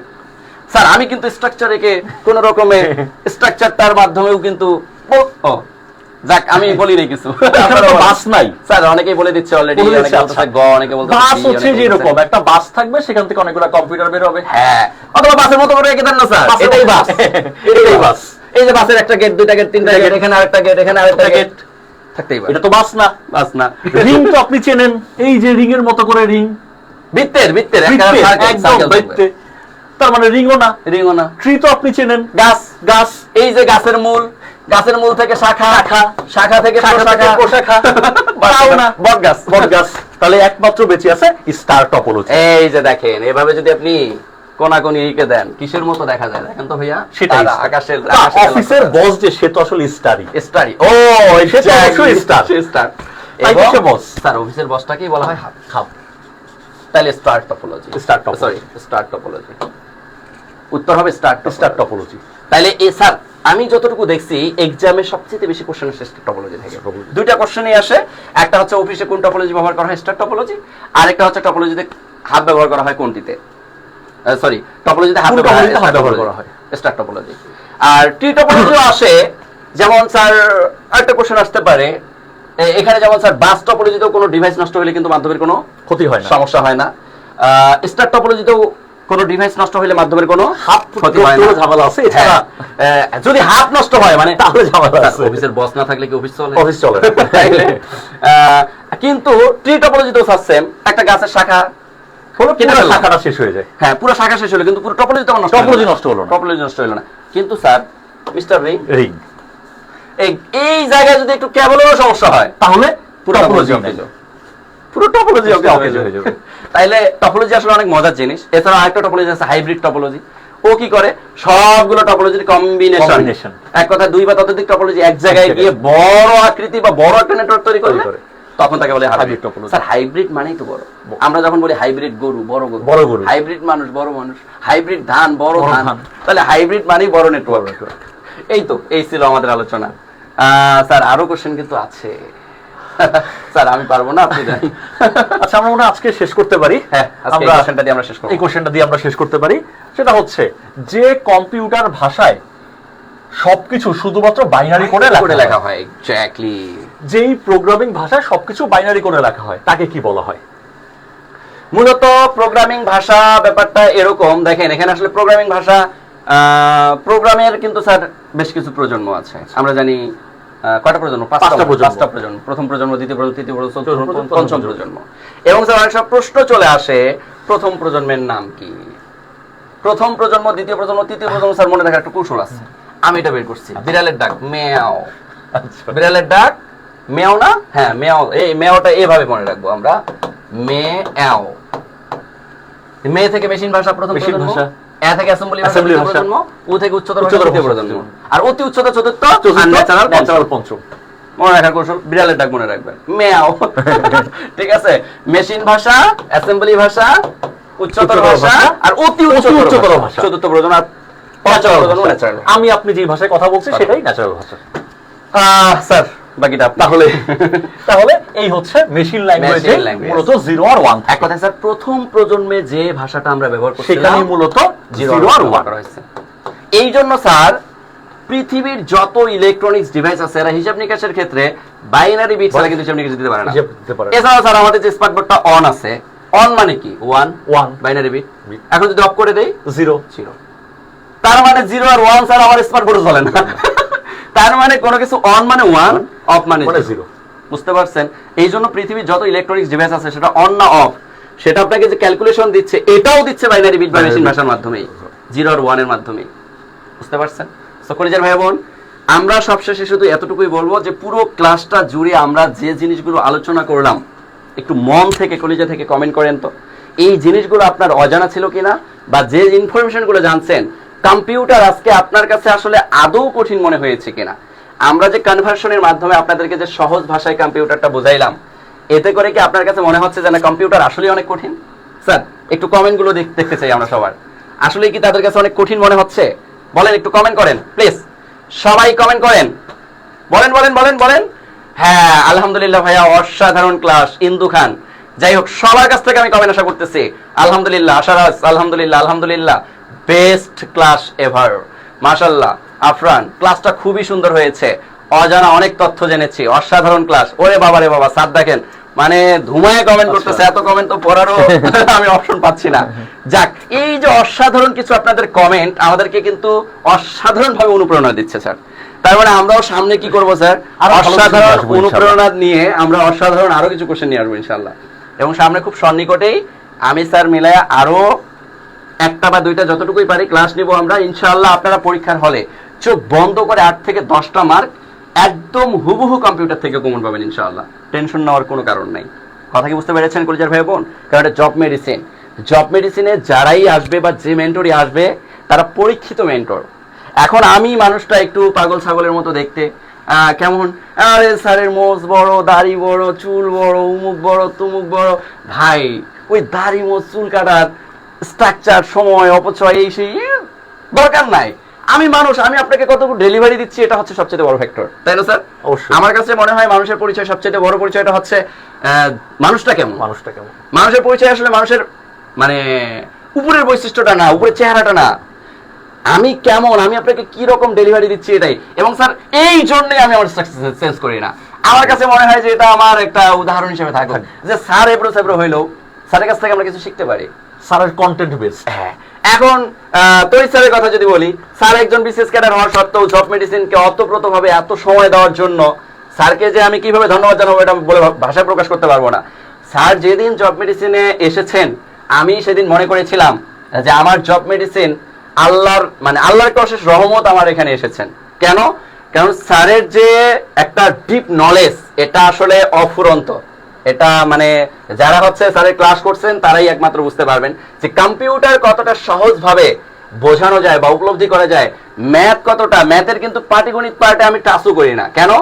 কারণ স্যার যেভাবে ব্যাখ্যা করে, প্রত্যেকটা লাইন যেভাবে ডিপলি স্যার আলোচনা করে, আমার কাছে কেন জানি মনে হয় আমি মামিনুল স্যার এখানে ব্যর্থ, এবং আমি যেটাতে ভালো পারি সেটা কিন্তু আমি পড়াচ্ছি। আমি কিন্তু স্যার বীজগণিত পার্ট, জ্যামিতি পার্ট তাদের করি যায় ঢোকানোর চেষ্টা করি, এবং সাথে স্যার কিন্তু পাটিগণিতের সবচেয়ে কঠিন পার্ট কিন্তু পাটিগণিত। আমি মনে করি বীজগণিত জ্যামিতি পার্ট এটা যদি কোনো একটা টিচার চায় যে একদিনে পুরো শেষ করে দেওয়া সম্ভব, তাও সম্ভব, কিন্তু পাটিগণিতে একটা অধ্যায়ে 2 ঘন্টা মনোযোগ ধরে রাখা, এটা স্যার বিট টাফ। আর সে জায়গায় সবচেয়ে কঠিন কাজটা আমাদের স্যার করে থাকেন, তো স্যার করে থাকেন। সো স্যারকে তো আমরা ধন্যবাদ জানাইতেই পারি। যাই হোক, এরকম ক্লাস আরো পাবেন, পড়ানোর স্টাইল ইউনিক আপনাদের। যাই হোক, দারুণ ক্লাস, মাশাআল্লাহ। এই যে অসাধারণ কমেন্ট করতেছেন আপনারা, আপনাদের এই অসাধারণ কমেন্টের জন্য আপনাদেরকে অনেক অনেক বেশি ধন্যবাদ, এবং অসংখ্য অসংখ্য অসংখ্য অসংখ্য অসংখ্য অফুরন্ত ভালোবাসা আপনাদের জন্য। আপনাদেরকে আমরা অফুরন্ত ভালোবাসা জানাচ্ছি। কলিজার ভাই বোন, আমরা হচ্ছে আগামীকালকে না, আগামী পরশু আবার রাত 9টায় ইনশাআল্লাহ কম্পিউটারের উপর ক্লাস নিয়ে আসবো, হাজির হব। কারণ যেহেতু সন্নি করে স্যার আমাদের বিশেষ পরীক্ষা, আমরা আরেকটা ক্লাস নিব স্যার ইনশাআল্লাহ। এবং স্যার আমরা যদি সবাইকে একটু দাওয়াত দেই 47তম বিসিএস এর জন্য, তাহলে কি ওরা দাওয়াত গ্রহণ করতে পারে না স্যার? হ্যাঁ, অবশ্যই। এরকম ইউনিক ক্লাসের জন্য, ম্যাথের ইউনিক ক্লাস, কম্পিউটারের ইউনিক ক্লাস, বিজ্ঞানের ইউনিক ক্লাস বা আদার্স এক্সেট্রা সবগুলো সাবজেক্টের জন্য আমাদের কোনো টিচার বা মেন্টর যদি আপনার খারাপ লাগে, টাকা রিফান্ড নেওয়ার সুযোগ আছে একমাত্র জব মেডিসিনে। স্যার এটা আপনি লক্ষ্য করছেন কিনা জানি না, বাংলাদেশে একমাত্র জব মেডিসিন আমরা যারা ওপেন চ্যালেঞ্জ দিয়ে বলি যে আমাদের কোর্সে এনরোল করার পর যদি আমাদের কোনো মেন্টর খারাপ লাগে, আমাদের যদি কোনো কারিকুলাম খারাপ লাগে, আপনি টাকা রিফান্ড নেওয়ার সুযোগ আছে। অবশ্যই। এত হাজার হাজার স্টুডেন্ট, আমাদের সব প্রাইভেট ব্যাচ মিলায় যদি আমরা স্টুডেন্ট গণনা করি, অ্যারাউন্ড প্রায় 32,000 মতো স্টুডেন্ট। এত স্টুডেন্ট, কোনোদিন দেখলাম না স্যার কোন একটা স্টুডেন্ট কল দিয়ে বললো যে স্যার আমার টাকাটা রিফান্ড দেন। কারণ আমরা যতটুকু না বলি তার থেকে বেশি সার্ভিসটা প্রোভাইড করার চেষ্টা করি। কারণ একটা জিনিসে আমরা সবাই বিশ্বাস করি, বা জব মেডিসিন টিমের যারা আমরা আছি সবাই বিশ্বাস করি, কোয়ালিটি এবং কোয়ান্টিটি আমাদের ভেতরে আছে। আর সার্ভিসটা কোয়ালিটি কোয়ান্টিটি দিয়ে আপনাকে কি করতে হবে, মুগ্ধকর করতে হবে, অথবা আপনাকে অ্যাট্রাকটিভ করতে হবে। কারণ আপনাকে যদি আমি প্রপার সার্ভিসটা দিতে না পারি, এই আপনার একজনের মাধ্যমে 100 স্টুডেন্ট নেগেটিভ হয়ে যাবে বা 1000 স্টুডেন্ট নেগেটিভ হয়ে যাবে। কিন্তু আপনাকে যদি আমি প্রপার সার্ভিসটা প্রোভাইড করি, এই আপনার একজনের মাধ্যমে 100 স্টুডেন্ট ভর্তি হবে। স্যার গতকালকে যেমন একজন কমেন্ট করছে একাই সে 15 জন ভর্তি করাইছেন। তো এখানে নাই আপনারা যারা ক্লাস করছেন যে একজন স্টুডেন্ট একাই 2 জন 4 জন 5 জন 7 জন 10 জন করে ভর্তি করাইছেন? নাই ভাইয়া, অবশ্যই আছে, অবশ্যই আছে, আমি বিশ্বাস করি। কমেন্ট করেন তো, অবশ্যই আছেন না? সো কলেজের ভাই বোন, আমাদের 47 বিসিএস ব্যাচে ভর্তি চলতেছে মাত্র 3500 টাকায়। 4000 টাকার কোর্স ফি, মাত্র 3500 টাকা ভর্তি হতে পারবেন। যারা first year, second year, third year, fourth ইয়ারে আছেন, তারা স্লো মোশনে একবার একটা কোর্স করে যদি সারা জীবনের জন্য আপনার প্রস্তুতি দুর্বল হয়ে যায়, এর থেকে ভালো অ্যাচিভমেন্ট আর কি হতে পারে স্যার? এছাড়াও যারা স্যার আমাদের আরেকটা ইউনিক কোর্স আছে যেটা পুরো বাংলাদেশে নাই, 11 থেকে 20তম গ্রেড। স্যার এই 11 থেকে 20তম গ্রেড, আপনি তো একজন সরকারি গভর্নমেন্ট চাকরিজীবী বা একজন বিসিএস ক্যাডার, 11 থেকে 20তম গ্রেডের যে বিভিন্ন মন্ত্রণালয়ের জবগুলো আছে, এগুলো কি কোনো কারণে কোনো দিক থেকে কম? না, কোনো দিক থেকে কম না, এবং এতে ফ্যাসিলিটিস কম। ইভেন প্রমোশন পেয়ে কিন্তু আপনি 9ম গ্রেড পর্যন্ত চলে যেতে পারেন। চিন্তা করা যায়, আপনি যদি 16তম গ্রেডেও যোগদান করেন কোন একটা মন্ত্রণালয়ে, সেখান থেকে কিন্তু আপনি প্রথম প্রমোশন পেয়ে একদম চলে যেতে পারবেন। যদি আপনার গ্র্যাজুয়েশন কমপ্লিট করা থাকে, তাহলে সরাসরি কিন্তু আপনি 16তম গ্রেড থেকে চলে যেতে পারবেন 10ম গ্রেডে। 10ম গ্রেডে অর্থাৎ প্রশাসনিক কর্মকর্তা বা ব্যক্তিগত কর্মকর্তা হতে পারবেন 10ম গ্রেড যেটা, সেখান থেকে প্রমোশন পেয়ে কিন্তু আপনি সহকারী সচিব হয়ে যেতে পারবেন। চিন্তা করে 9ম গ্রেড। আর সচিবদের স্যার সাধারণ যারা ক্যাডার আছে তারাও তো স্যার, জি স্যার, স্যার স্যার স্যার। এবং সহকারী সচিব থেকে কিন্তু যদি আপনার বয়স থাকে, তাহলে কিন্তু আপনি উপসচিবও হতে পারেন, সিনিয়র সহকারী সচিব, উপসচিবও হতে পারবেন যদি বয়স থাকে। এই জন্য বয়স থাকতেই কিন্তু চাকরিটা পেতে হবে। এই জন্য দেখেন পুরো বাংলাদেশে ইউনিক কেন বললাম, কারণ স্যার আমাদের 11 থেকে 20তম গ্রেড এই যে কোর্সটা যে আছে স্যার, এটা প্রিলি প্লাস রিটেন বেস আমরা কিন্তু স্যার হাইলাইটস প্রদান করি, এবং আমরা ওই হাইলাইটস গুলো ধরে ধরেই কিন্তু আমরা স্টুডেন্টকে পড়ানোর চেষ্টা করি স্যার। তার মানে এটা পুরো বাংলাদেশে ইউনিক একমাত্র জব মেডিসিন। কারোই প্রিলি এবং লিখিত বেস, লিখিতর প্রশ্ন কেমন হবে এটাই জানেন অনেকে, কিন্তু আমাদের বইটা যখনই উল্টাবে, উল্টানোর পর সূচিপত্রেই দেখবে যে কোন কোন অধ্যায় থেকে রিটেন আসবে, কিভাবে আসবে, কোশ্চেনের প্যাটার্ন বলে দেওয়া আছে। সো 11 থেকে 20তম গ্রেডে যারা ভর্তি হতে চাচ্ছেন কলেজের ভাই বোন, আমি বলবো জব মেডিসিনে চলে আসেন। এটার কোর্স ফি খুবই কম, মাত্র 1950 টাকা। এই 1950 টাকা দিয়ে আপনি সপ্তাহে 5 দিন নাগাতার ক্লাস করতে পারবেন, এবং 4টা সাবজেক্টের 4টা প্রপার বই পেয়ে যাবেন, যে বইগুলো হচ্ছে প্রিলি এবং লিখিত বেস। প্রিলি এবং লিখিত বেস। কলেজের ভাই বোন যারা ভর্তি হতে চাচ্ছেন, ভর্তি হওয়ার জন্য আমাদের এই উপরোক্ত যে দুইটা নাম্বার দেখতেছেন, এই দুইটা নাম্বারে আপনারা বিকাশ, নগদ, রকেটের টাকা পাঠিয়ে জাস্ট কনফার্ম করলেই হবে। আমরা আজকে দেরি করব না বা আমরা আর কথা বলবো না। আর যারা কোনো কারণে অ্যাডভান্স ব্যাচে ভর্তি হতে চাচ্ছেন, নিবন্ধন বা প্রাইমারি, তাদের জন্য আছে আমাদের 2200 টাকার অ্যাডভান্স কোর্স চলতেছে, চলমান আছে। ক্লাস অলরেডি একটা দুইটা করে হয়ে গেছে এবং 11 থেকে 20তম গ্রেডে মনে হয় সব মিলে 3টা ক্লাস হয়েছে আমাদের। সো দেরি না করে ভর্তি হয়ে যেতে পারবেন। আর যারা আমাদের পেইড ব্যাচের স্টুডেন্ট, তারা এই 1950 টাকায় না, তারা মাত্র 1650 টাকায় ভর্তি হতে পারবেন। কারণ আমাদের কোর্সে যারা একবার ভর্তি হয়েছে স্যার, তাদেরকে আমরা একটু অনার করি, অনার করা হয়, ডিসকাউন্ট করা হয়। কারণ আপনি একবার ভর্তি হয়েছেন, কোনো কারণে আপনি আপনার নিজের গাফিলতির কারণে টেকেন নাই। কারণ স্যার এই যে আমাদের যে প্রায় অ্যারাউন্ড 14,000-এর মতো স্টুডেন্ট কিন্তু কোথায় ছিল, নিবন্ধন ব্যাচে ছিল।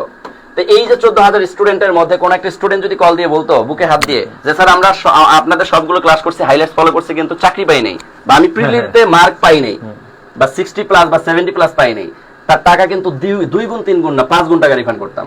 কিন্তু একটা স্টুডেন্ট কল করলো না, কারণ যারা জানে যে আমি ফাঁকিবাজ ছিলাম তারাই কম মার্ক পেয়েছে। যারা স্যার প্রপারলি আমাদের আপনার পাটিগণিতের ক্লাস করছে, বা আমার বীজগণিত জ্যামিতির ক্লাস করছে, বা বাংলা ক্লাস করছে, ইংলিশ ক্লাস করছে, তারা কিন্তু এমনি 70+ মার্ক পেয়ে গেছে। হাইলাইটস আমাদের ক্লাস 70+ মার্ক এমনি ছিল।